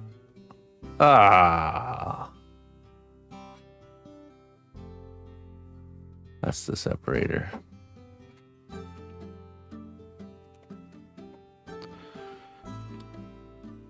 All right, let's try this again. This time, glue.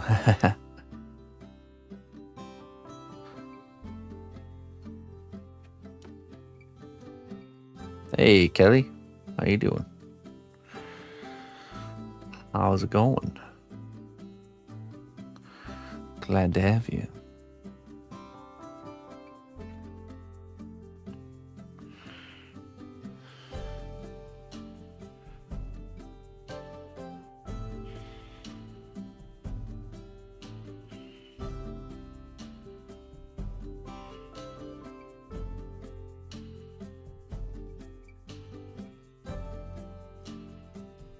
That should do it.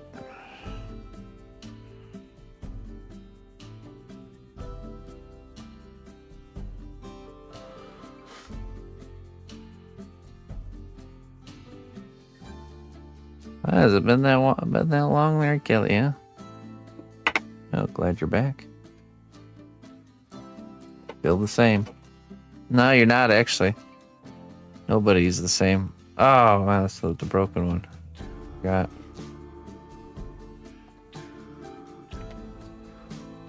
Nice. Disaster strikes. We are all changing, whether we know it or not.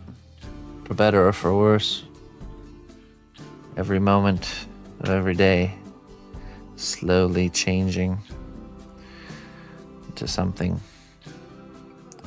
Into someone. You might feel the same. You might feel like you've not changed, but that's just your perception. The change is so slow you don't notice it.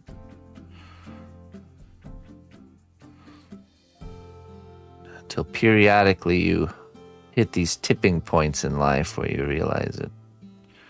It all comes flooding in. You realize you've changed.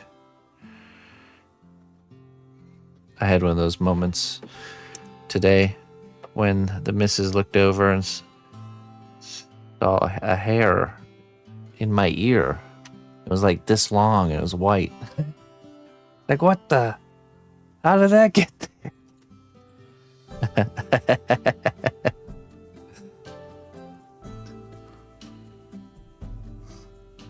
Pulled that thing out right away. That's when I realized I'm old.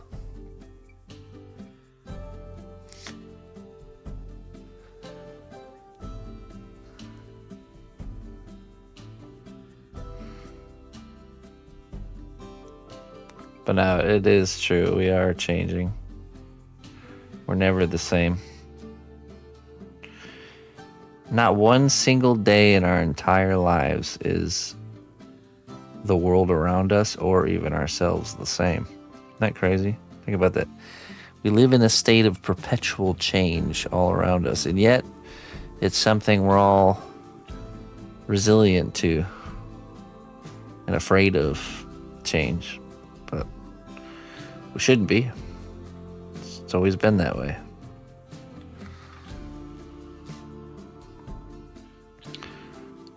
Might as well change for the better, right? Be proactive in our change, our changingness.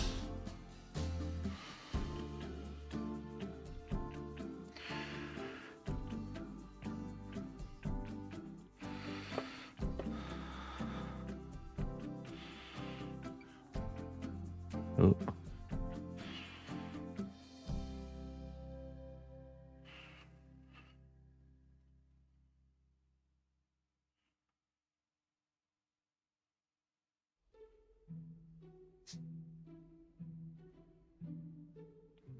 Good. And yet I still have zero hope. You must find your hope, friend. It's there. Seek it out, and you will find it.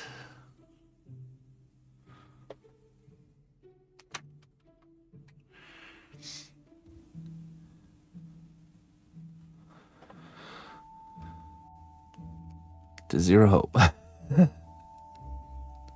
Sometimes, actually a lot of times, we have to hit rock bottom in life to provoke the change that's needed.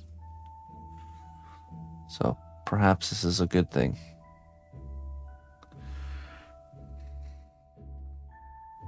That's what I always hope for when I see somebody going through a really hard time. Because I remember when I was going through a really hard time. And I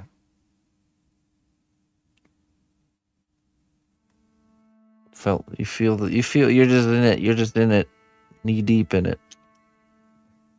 Looking back though, probably one of the best things that ever happened to me was going through that stormy season of my life. It was the best thing that ever happened to me. But ask me in the moment, and I would have been like, what are you talking about? This is terrible. But looking back, it's like, oh, that actually was a good thing.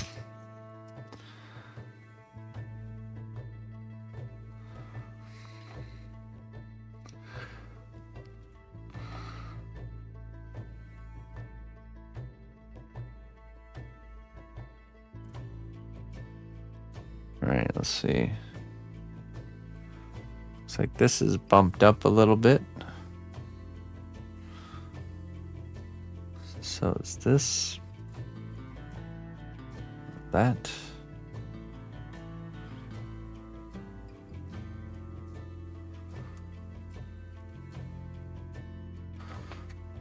That's true. There are a lot of people that feel exactly like that.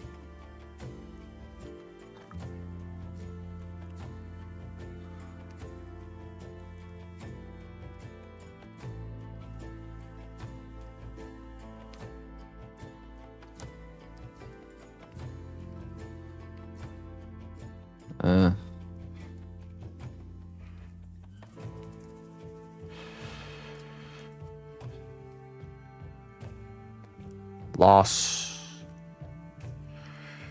This is something we all have to go through at some point in our life.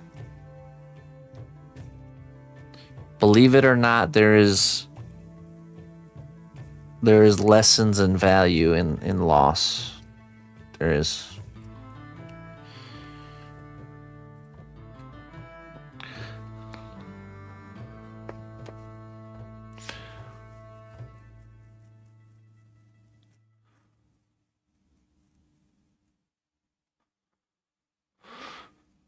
Hey, Karga. Yo, good one too, my friend. Thank you. You know what? You might not have hope right now, Hollow, but I have hope for you. That's all right. I have hope for you. I will hope for you. I have hope for you.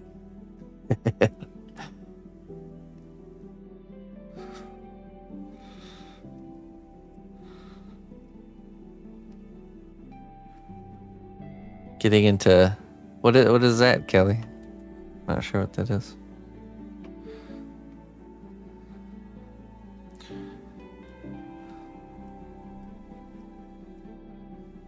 It's never too late to learn anything. Should hope that we will be learning until the day we die. That is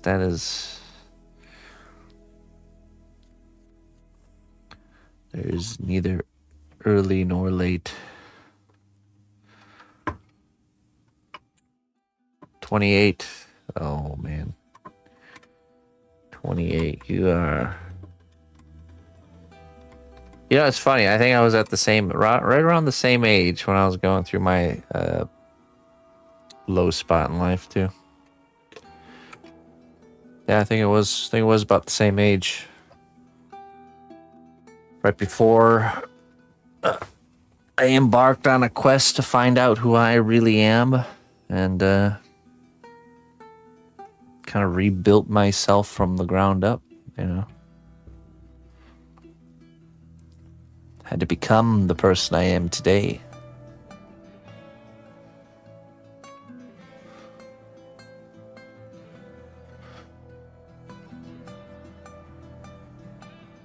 All right.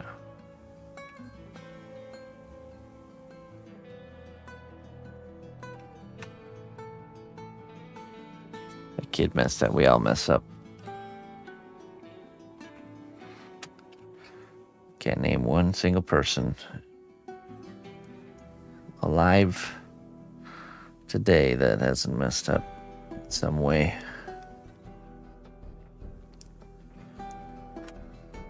Making mistakes is not, doesn't really matter. It's what matters is what you do after.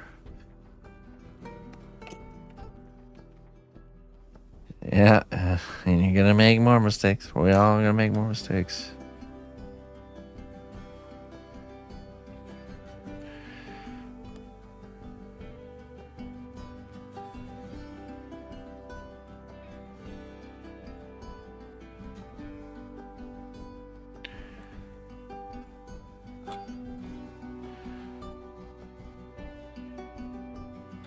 Oops.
There are. I can do a head count. Let me see. Let me see here. Is this one? wall segment. Let's see. One.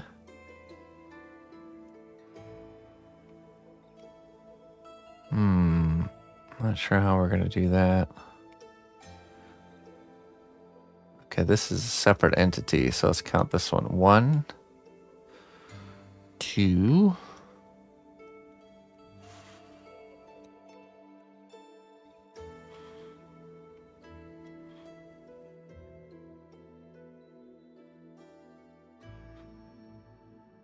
3, 4. Yeah, it's probably only like 5 or something. 5 or so pieces. That we need to produce in this fashion, and then there's the 2 kind of like tower caps, which I'm still not 100% sure how we're gonna accomplish. So we're getting pretty close to assembling the tower.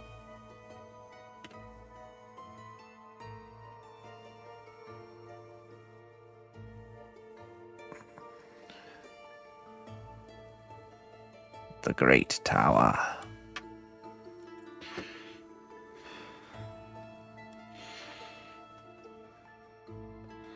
Hey, Lori, how you doing?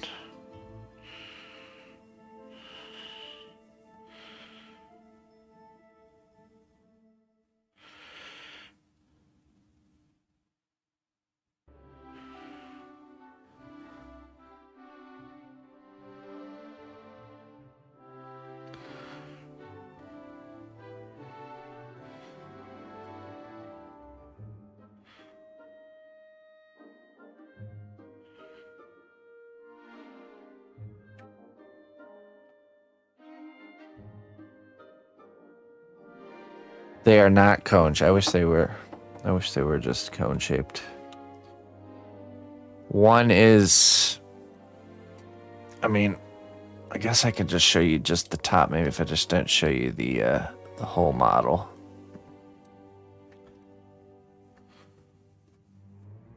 Yeah, let me show you. This is the top of one.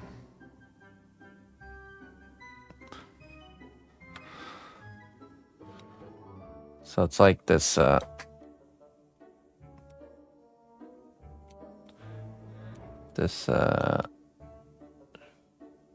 crazy shape. So we have this kind of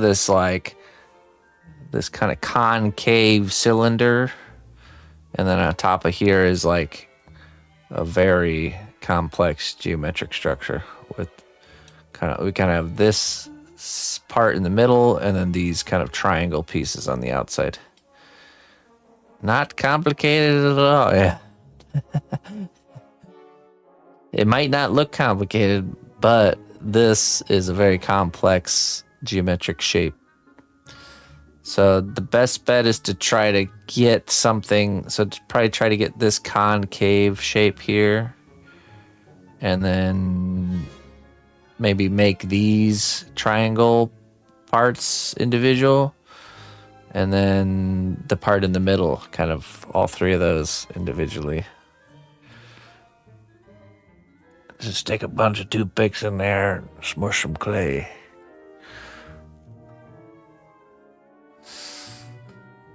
I could 3D print it.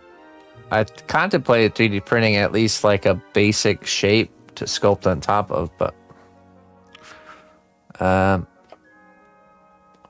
yeah, I mean, worst case scenario, I'm confident I could freehand at least an acceptable model of this, but and then the other there's 2 caps. That's one. That's the bigger one. Let me show you the next one. There's a smaller one, which is a little bit easier, but still complex. Okay. This one. So you've seen me make these pieces already. This one's a little more complex because it's not just a cone, it's a concaved cone shape. These can be made separate. These parts are already made, so this one's going to be a lot easier. So at least that other one.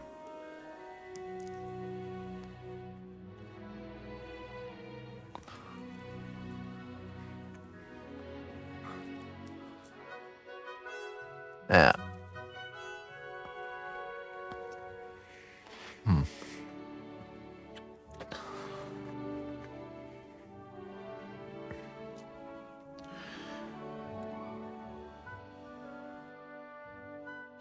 You know, if I can see, I can visualize. If we, let's see,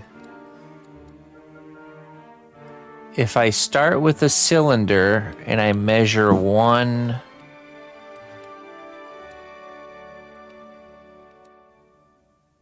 Oh yeah, that might.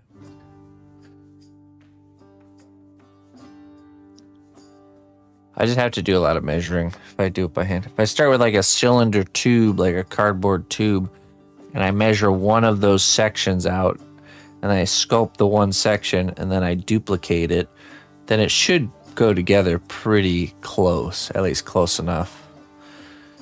And then, yeah, I think we can handle this, no problem. No problem. Oh wait, let me get over to my.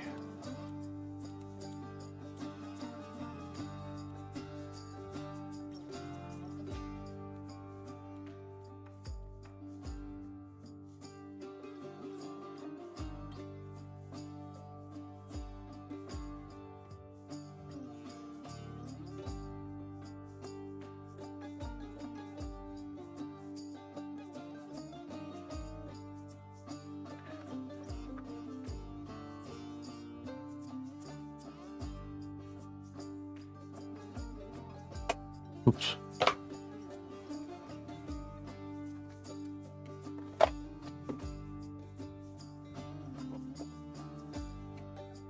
Stuff over.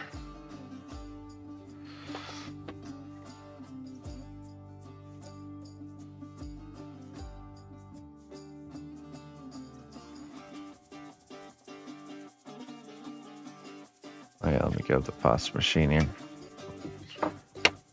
Set it to maybe 5 or 6.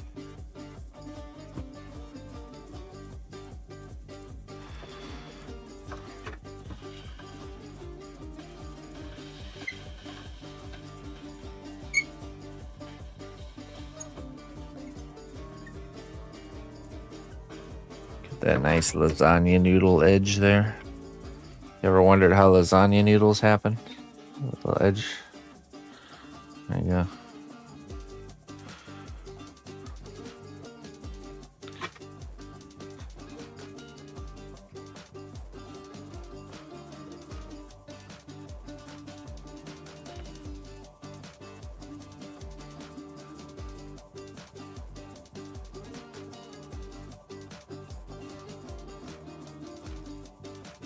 Right.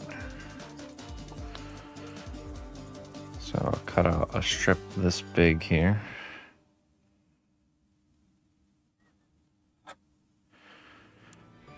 Like this big, precisely measured strip with my laser eyeball vision.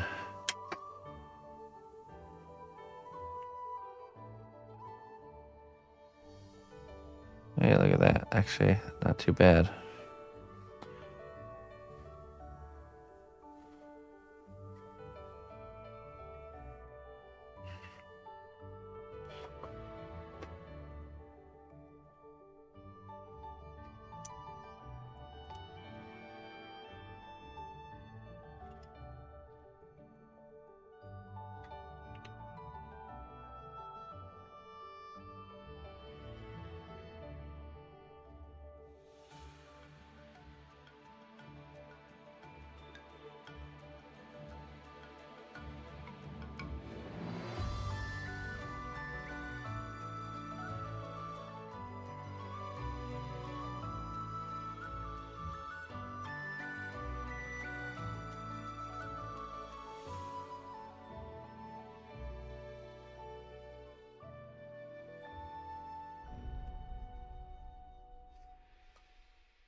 Only a few.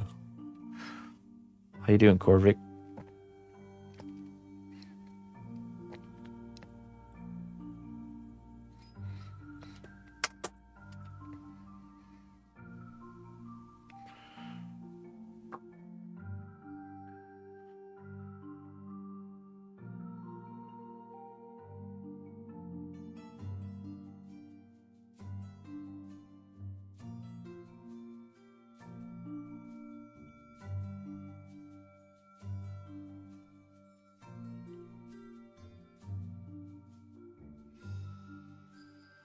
Mr. Corvic.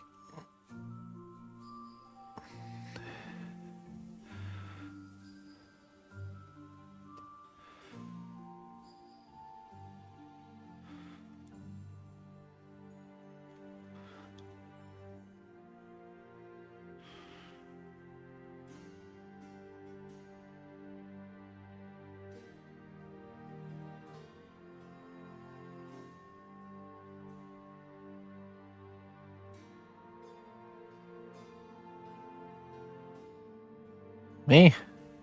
Oh no, I never make it up as I go. Always going in with a start to finish plan.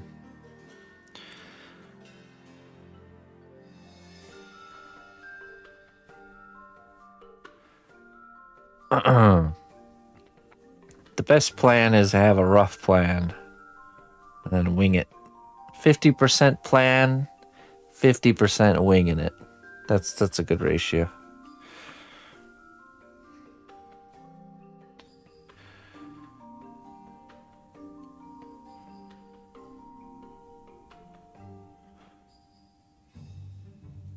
I would argue winging it is a better skill to have than planning.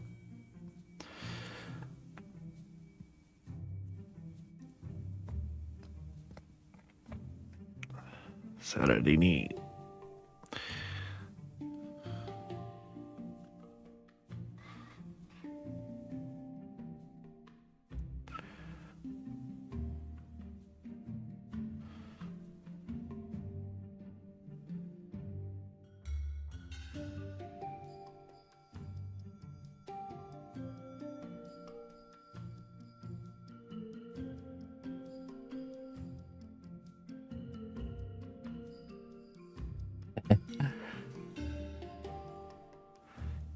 In such an unpredictable world where we are all constantly winging things, every day we're winging it.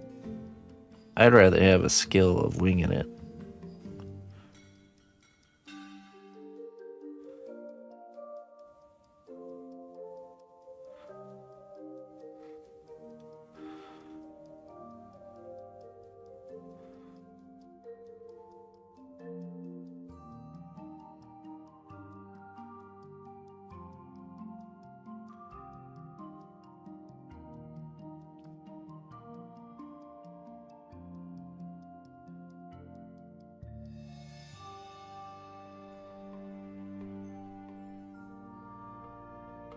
You'll take luck over skill any day?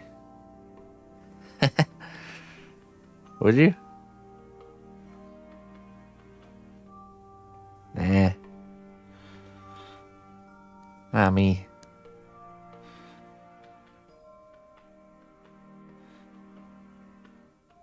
Chicken wings. I had some chicken wings for lunch today, actually. Luck is overrated.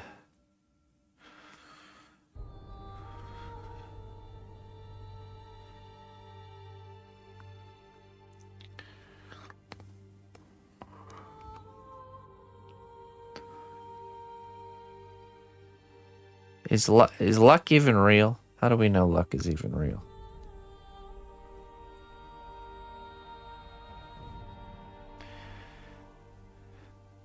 Is the mechanic that of luckiness where somebody has something positive happen to them? Is it the same mechanic when somebody has something negative to them happen to them? It's the same thing, right? The same mechanism. Like, oh, lucky, you got in a car accident. Lucky, It's the same mechanism, right?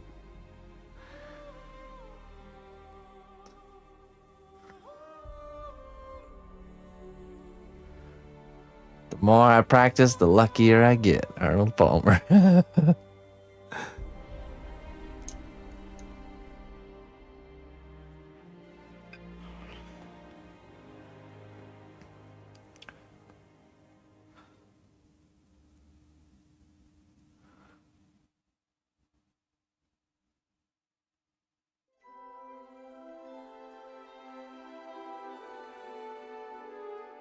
But from our minute perspective, how can we determine if something actually is a good luck thing or not?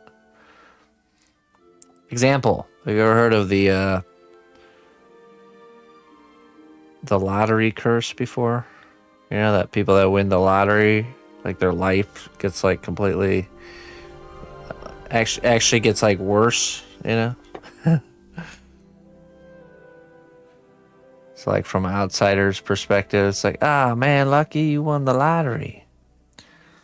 Noble ally, But really, it's like the life got gift for infinitely your worse because of unwavering it. Service to the kingdom. So,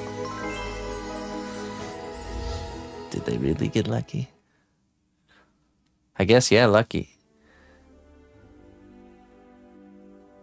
The bad kind of lucky. Lucky wisdom. Ah, man. I'm so lucky. I got a tier 3 subscriber named Corvic. Man. Got lucky. Corvic, he was carrying his keyboard and his mouse down into his basement. And he tripled it and stumbled down the stairs. And his finger landed right on the button that hit tier 3 subscription. And then his elbow hit the keyboard to accept charges. And then, boom. Got lucky. There we go. That's exactly how it happened, folks. Yes. Love it. Thank you very much, Corvic. I'm so lucky.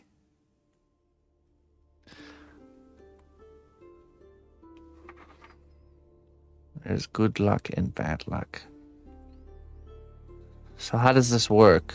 What determines who gets good luck and who gets bad luck? Is there something that determines this? Unlucky luck. Is there no luck? Is it all good luck and bad luck, or is there like neutral luck where there's like no good or bad? Neutral luck. A roll of cosmic dice. Do not fear being unseen. The unseen roots are what keep the tree alive. Do not fear being unseen. The unseen roots are what keep the tree alive. That's so true. In between luck. So, okay, so if we take a dice and we roll it, statistically, there's no determining of good rolls and bad rolls. And they're all the same. It's like statistically, it's the same amount of good and bad rolls, right? Like if you did like 1,000,000 dice rolls, right? It would all kind of average out to be about the same. Right? And a 1 in some games is bad, but a 1 in other games is very good.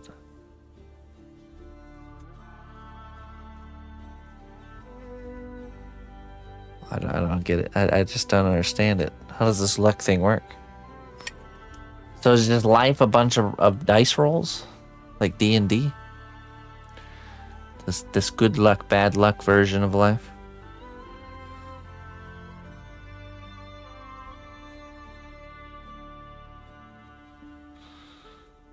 Pretty much.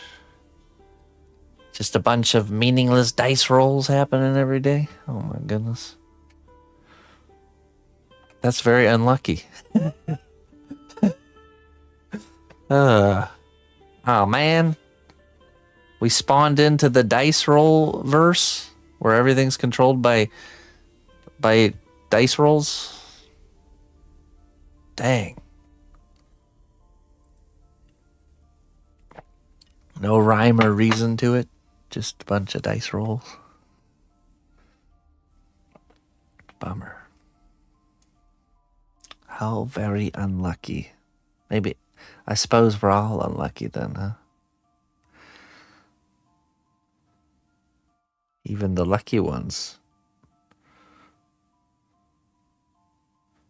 are unlucky.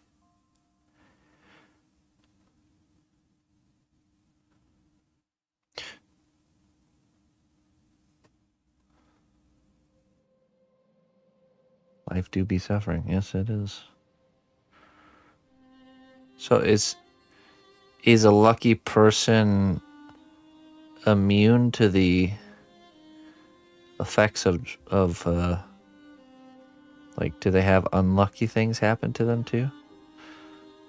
Or do we just like know a guy who like won a few like local raffles and he's like a lucky guy, and we're just looking at that, but we're not looking at all the other stuff going on in his life to like qualify him as one of the lucky ones? Hey man, I don't make the rules. Sometimes I think it's a perception thing. It's easy to perceive and think that there's just lucky and unlucky people.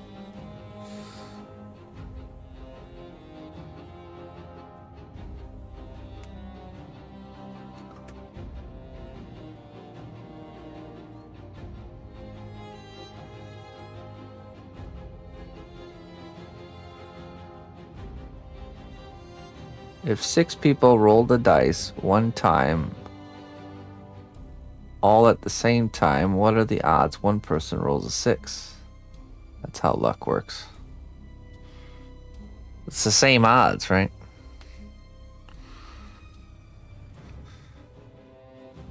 But what if all 6 people rolled the dice 60 times? So for someone to be unlucky, would there have to be one person that rolls it 60 times and never gets 1/6? That's pretty hard. It's pretty hard to be unlucky then. Ah, there's karma. There it is.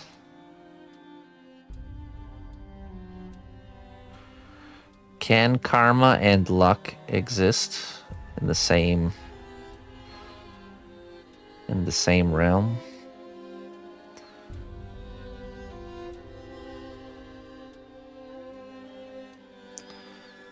Is there like buffs? Is there luck buffs and unluckiness buff? Like debuff?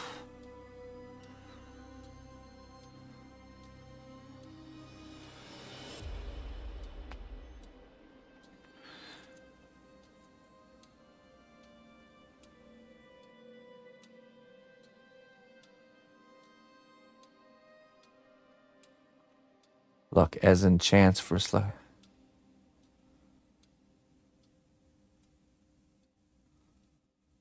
You guys have raffles? Lucky.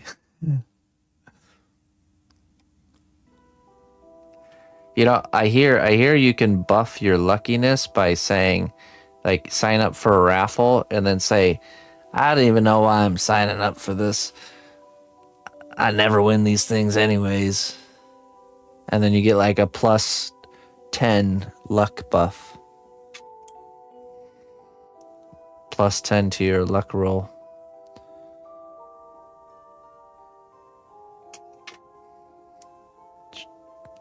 True story.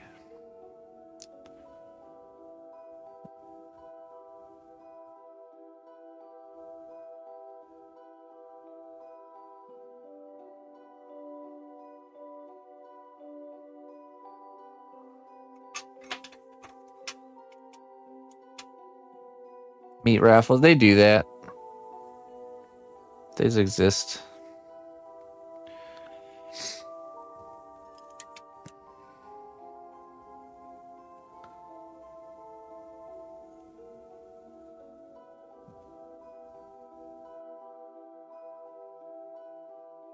Never worked for my parents when they said that on playing the lottery. I didn't say they would win, but they had a +10 buff to winning. They had more of a chance of winning by saying that than by not saying that.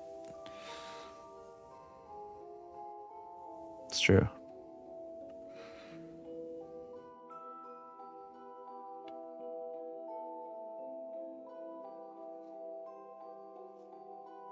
+10 chances out of Yeah. Yeah, you know what? I heard Levita before she won the Trollhead lottery. She had her hands in her pockets and she's just kicking the dirt with her shoe. I was like, man, I never win nothing. And then I hit the button to pick the winner and it was her. So just saying. It's like, man, I never win nothing. She got that do +10 buff right above her head. +10 luck buff.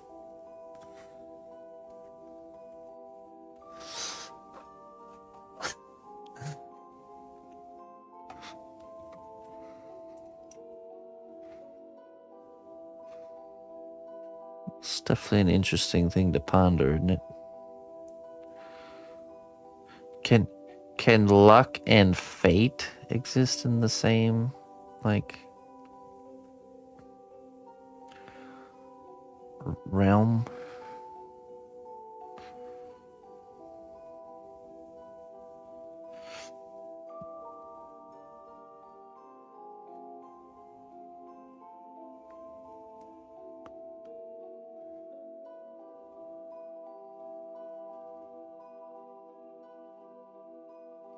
Preordained luckiness. You have been ordained to be lucky, friend. The unlockers and the luckers.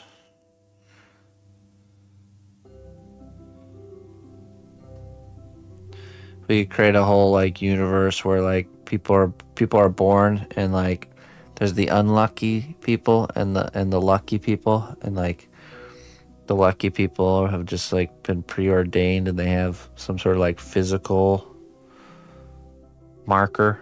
There's gotta be some sort of physical lucky and unlucky marker. And then, it has to be one of those traditional plots where like somehow one of the unlucky guys figures out that just because they had the physical unlucky marker doesn't mean they actually have to live that way, Classic Hollywood plot.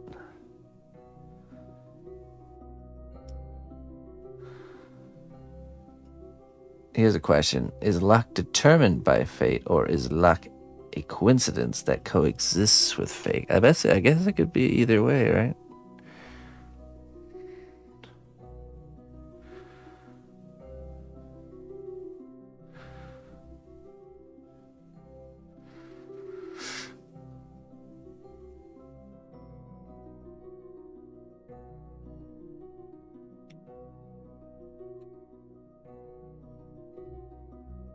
It was your fate to slip on that banana peel. Right, but see, that's what I'm saying. If something that seems like a negative thing happens to you, can't later you find out the negative thing was actually a positive thing? Just in the moment it was negative. Like you slip on a banana peel and hurt yourself and have to go to the hospital. It's terrible. It's a terrible day, terrible thing. But during this visit, you ended up meeting somebody who ended up becoming one of your closest friends. Someone in which you would have never crossed paths with without having to go to the doctor on that particular day. Is the slipping on the banana peel an unlucky or bad thing then?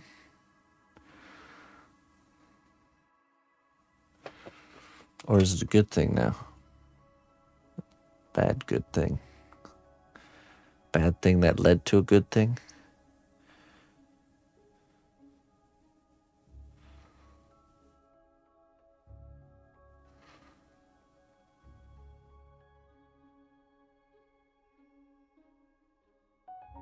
I've had that happen quite often in my life where something in the moment is perceived as bad, but ultimately ends up becoming something good, like turning into something good, or becoming a necessary step towards something good. It's like when somebody like loses their job and everything's terrible, but it ultimately leads them to like a way better job that they enjoy life way more at.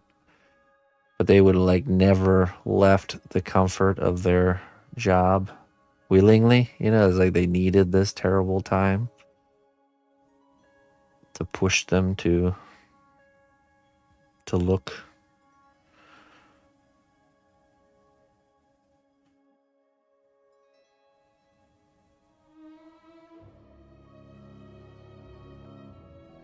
Is that lucky or unlucky?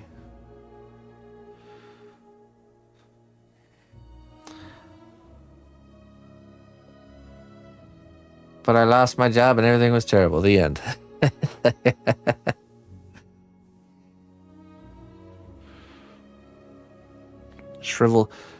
Hugo shriveled up into a little ball and just withered away. The end.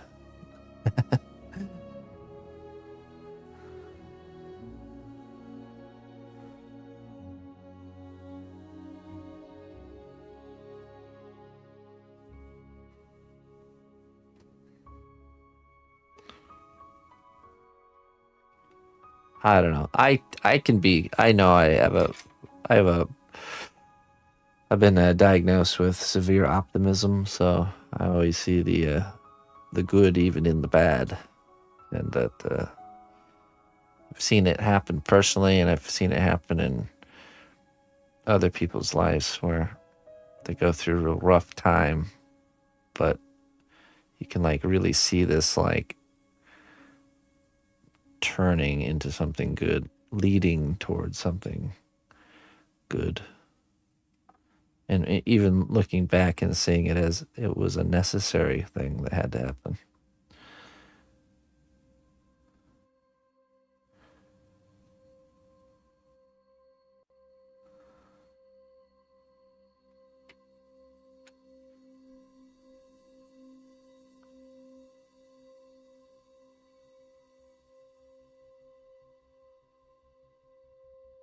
We'll see. Oh yeah, I've heard that one too. That's exactly what it is, Scorch. Yeah, I totally forgot about that story. Yep. We'll see. Right, it's like something about the initial impact of something. You don't really know if it's really a good or a bad thing. Yeah, I think in that story, like someone breaks their leg or something like that, and it's like, oh man, it's terrible. It's during a time when like, you know, they need, their sons and daughters to like work on the farm to support the family, and the son breaks his leg, and everyone in the village is like, oh, how terrible, he broke his leg, now he can't do anything. But then like this like band of military people come through the town and recruit all the young men to basically join their military and get sent off. And that the young man with the broken leg gets out of it because he has a broken leg. So it ends up being a good thing. It's like, yeah. What is that from? I've heard that one too. But that's exactly what it is. Man. I love when you can come to the same conclusions as, without there being a direct inspiration or correlation where you go down like a thought path and end up at the same point as something else like that. I love that. It keeps getting bad or good after every step. Yeah, right. The moral of the story is that something the initial impact of things isn't always what they seem, that.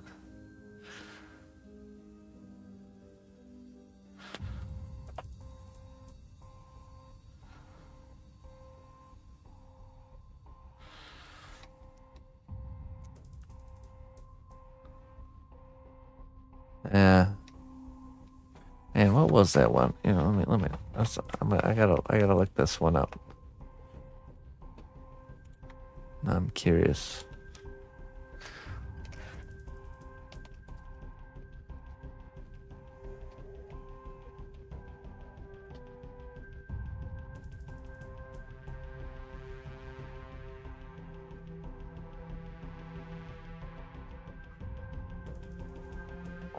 Parable of a Chinese farmer.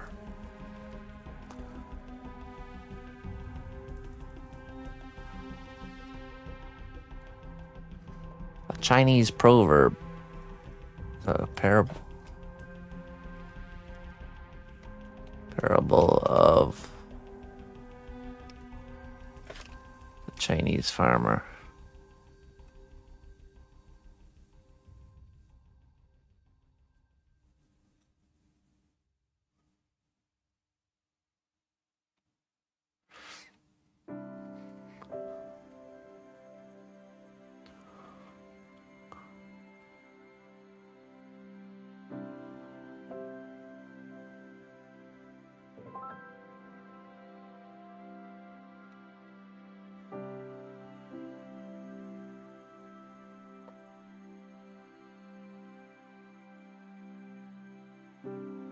This is pretty short. Let me read it.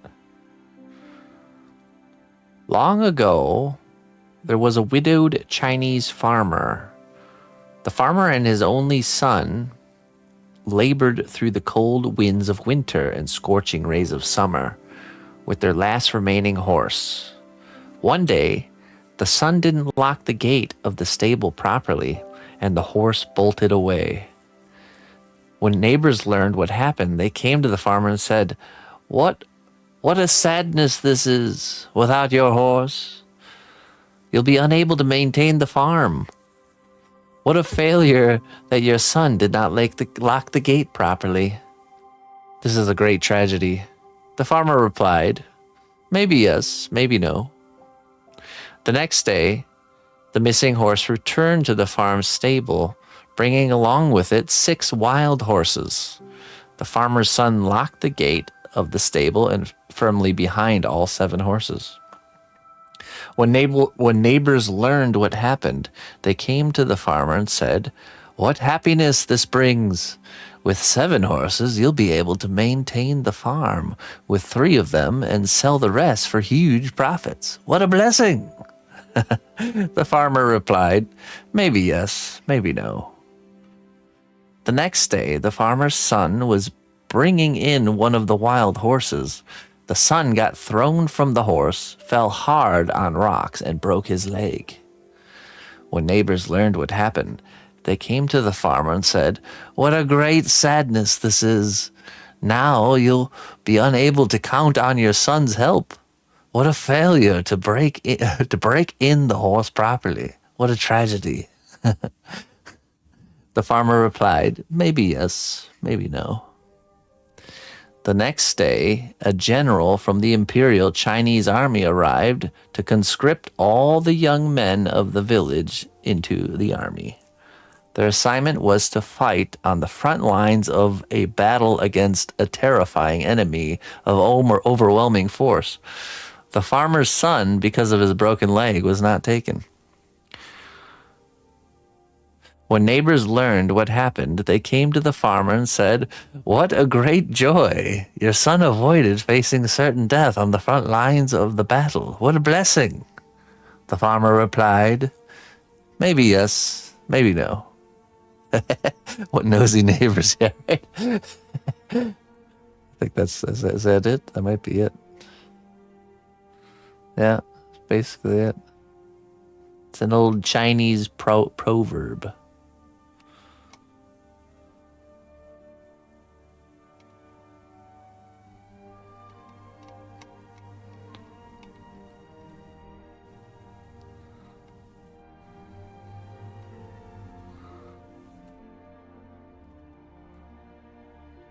Oh no, here you go. I have a copy.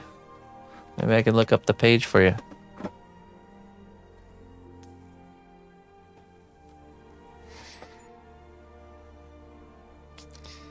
Those pesky neighbors.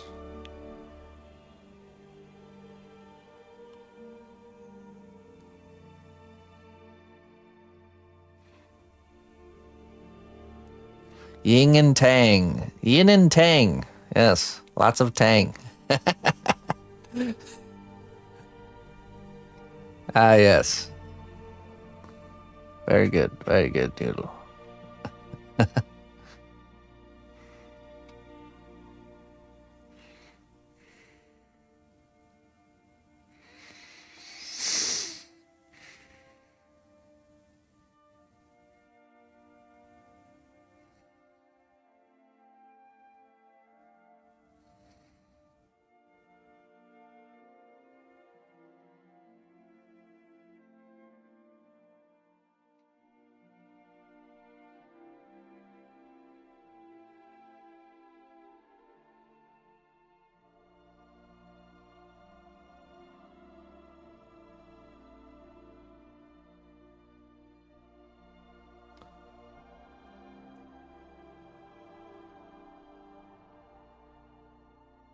The one where the 3 dudes are hiding from the princess with 12 widows. Windows.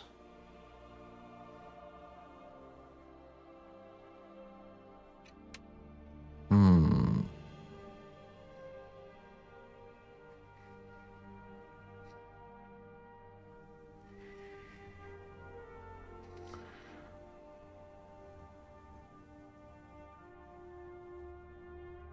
Hmm.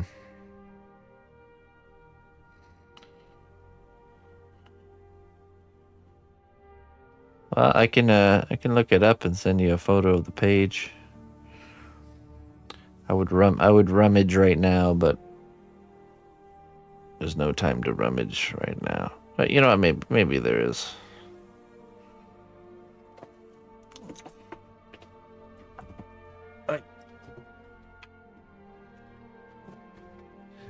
Yeah, you know what? Let's just rummage here. I think it's actually not too far. My copy.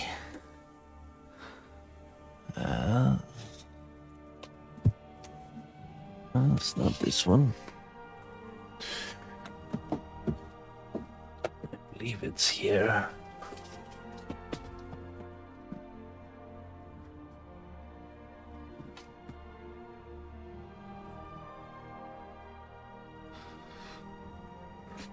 Ah, yes, there it is.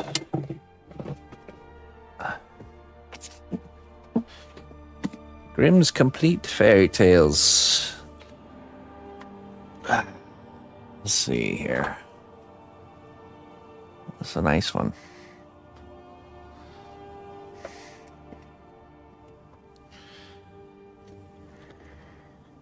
The 12 Hunters. Well, I opened right to the page.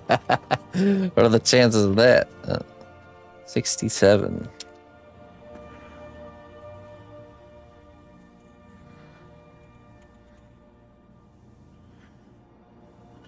Where did you leave off?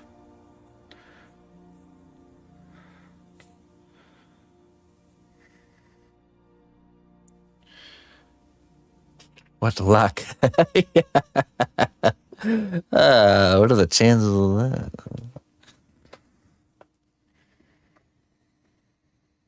Let's see, how many pages are there? 651 pages. Wrong story. Sea Hare.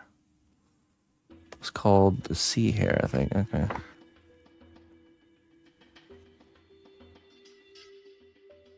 Let me see.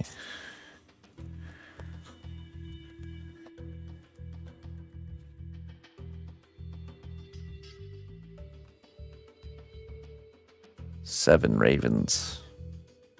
Clever Hans. I think I remember that one.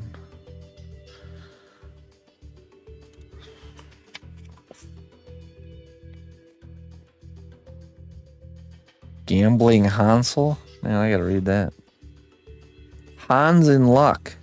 Maybe we should read some luck ones. Oh my goodness, there's so many. What's it called? Sea Hare. The Seven Swabians.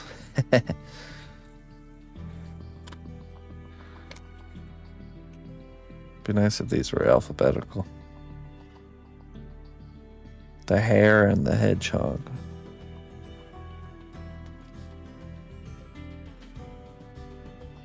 Strong Hans. I don't know if I see it. Is there something back here?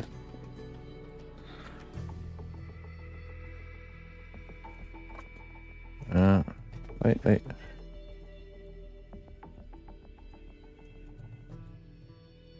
Seven Swabians.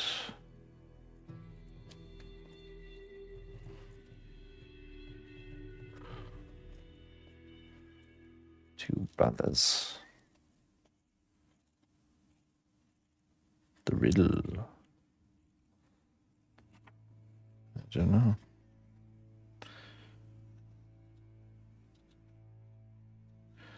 I must have missed it.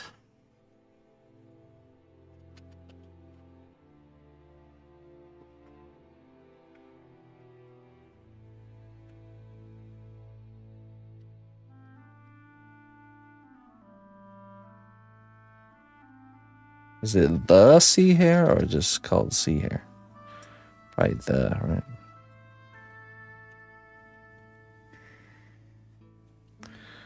There's a lot of those.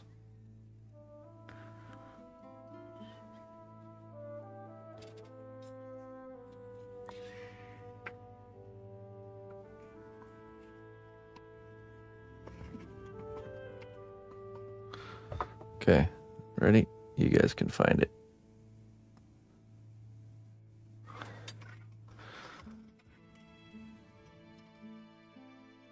The.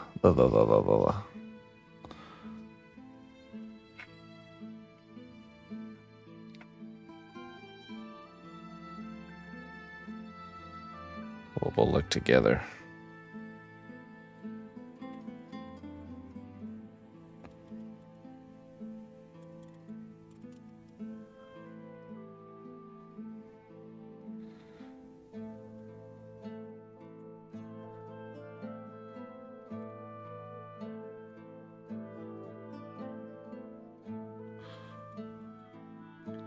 I don't see it.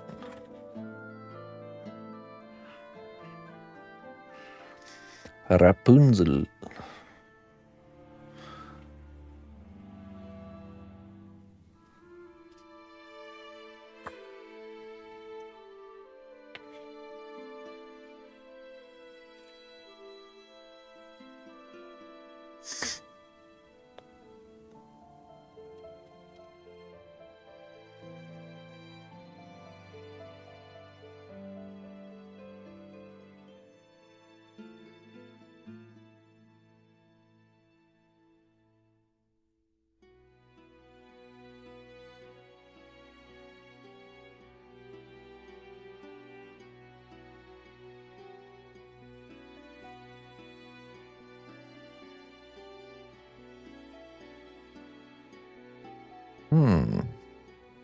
The hare and the hedgehog.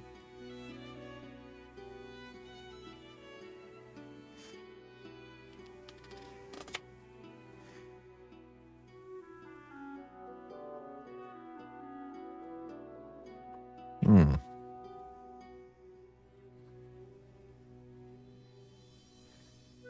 don't see it. I just don't see it. They should have really made it alphabetical for us. That'd be nice. I didn't see a sea hare. I didn't see one either.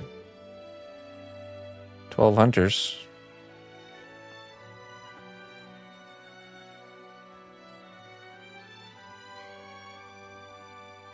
Seven ravens.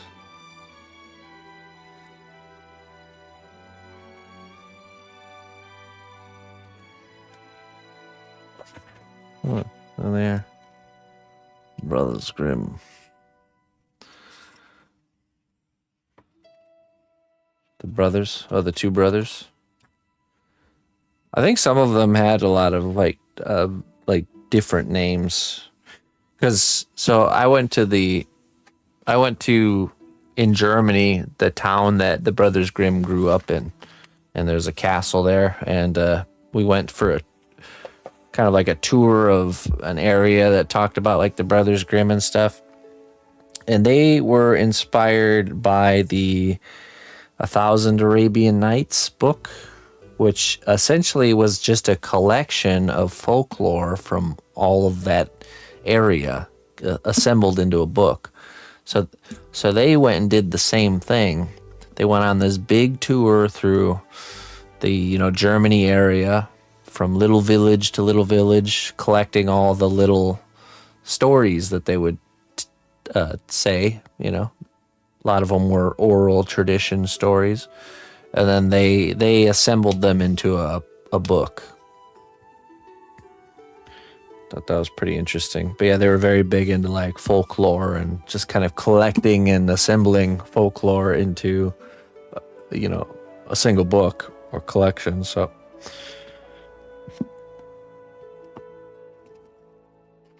yeah, very good. Okay, back into the library you go, buddy.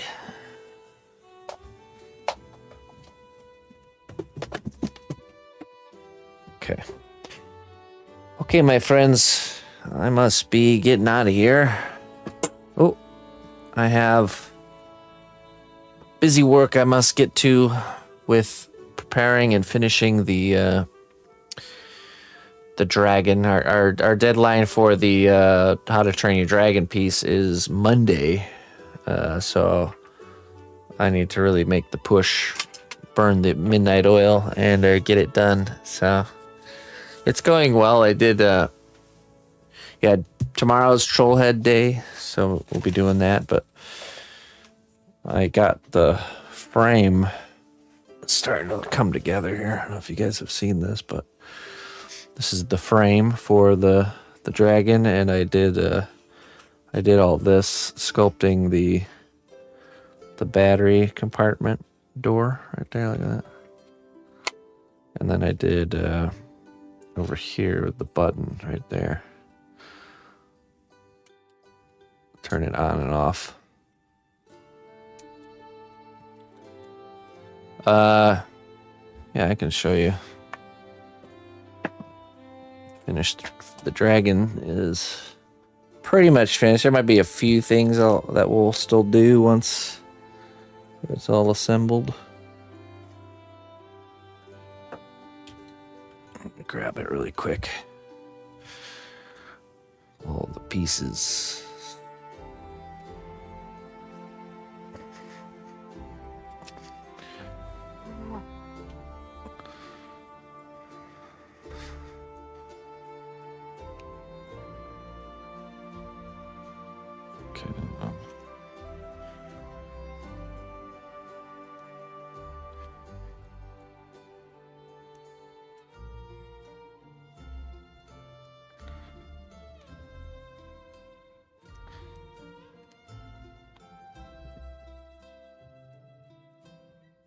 To turn the color filter. Hold on.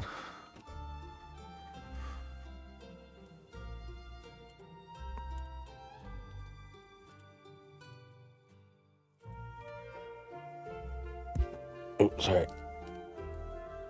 little bit brighter. There we go.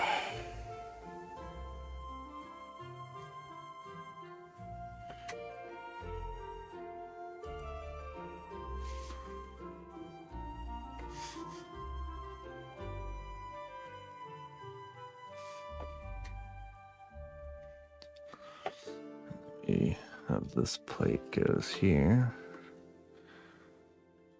and then this is the rider.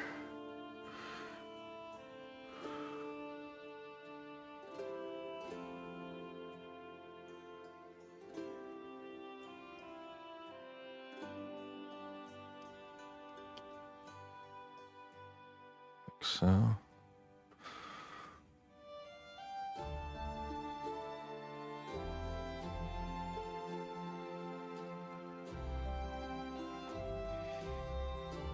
And then it lights up, the mouth lights up. So, and then that'll go on this frame.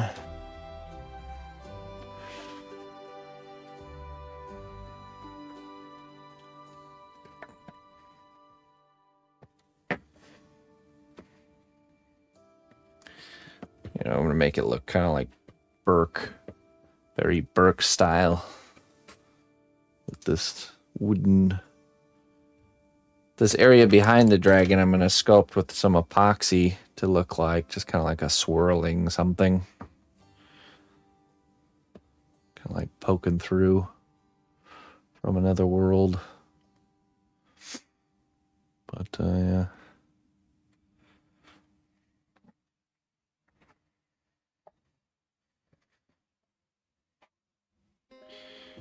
That's the mission. Could make it look like clouds he's jumping. Yeah, I mean, we threw around that idea, but clouds are hard to pull off and make them look good, you know. But yeah, the idea's been thrown around for sure. So I'm not sure. It's also obviously we have a time constraint here, so we need to pick something that will look good but also not take too long. But I did contemplate that maybe like cotton, using cotton and glue and like airbrushing, kind of like some sort of a sky effect behind them. I could see something like that maybe. I don't know. But anyways, I best get to it because the evening hours are winding down. So let me find someone to raid. Thank you for joining me this evening, everybody. I appreciate it. Had some nice, big, huge gifted subs today. So thank you, Brenton, and thank you, Deagle, for those gifted subs. Appreciate that. It's always nice to have the boost. So appreciate that very much. Let's see here. Boost me up. You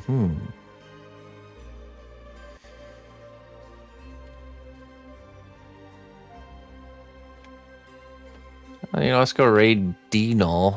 Haven't raided him in a long time. He does lost wax casting. Lost wax sculpting for bronze casting. It's pretty cool. It's only got like only one person in there. Let's go raid him. Oh, wait, dashboard. Good night, Sapphire. Good night, Noodle. Good night, everybody. Until next time. 11 a.m. Central Time, Sherry. 11 a.m. Central. All right. Till next time. Bye-bye.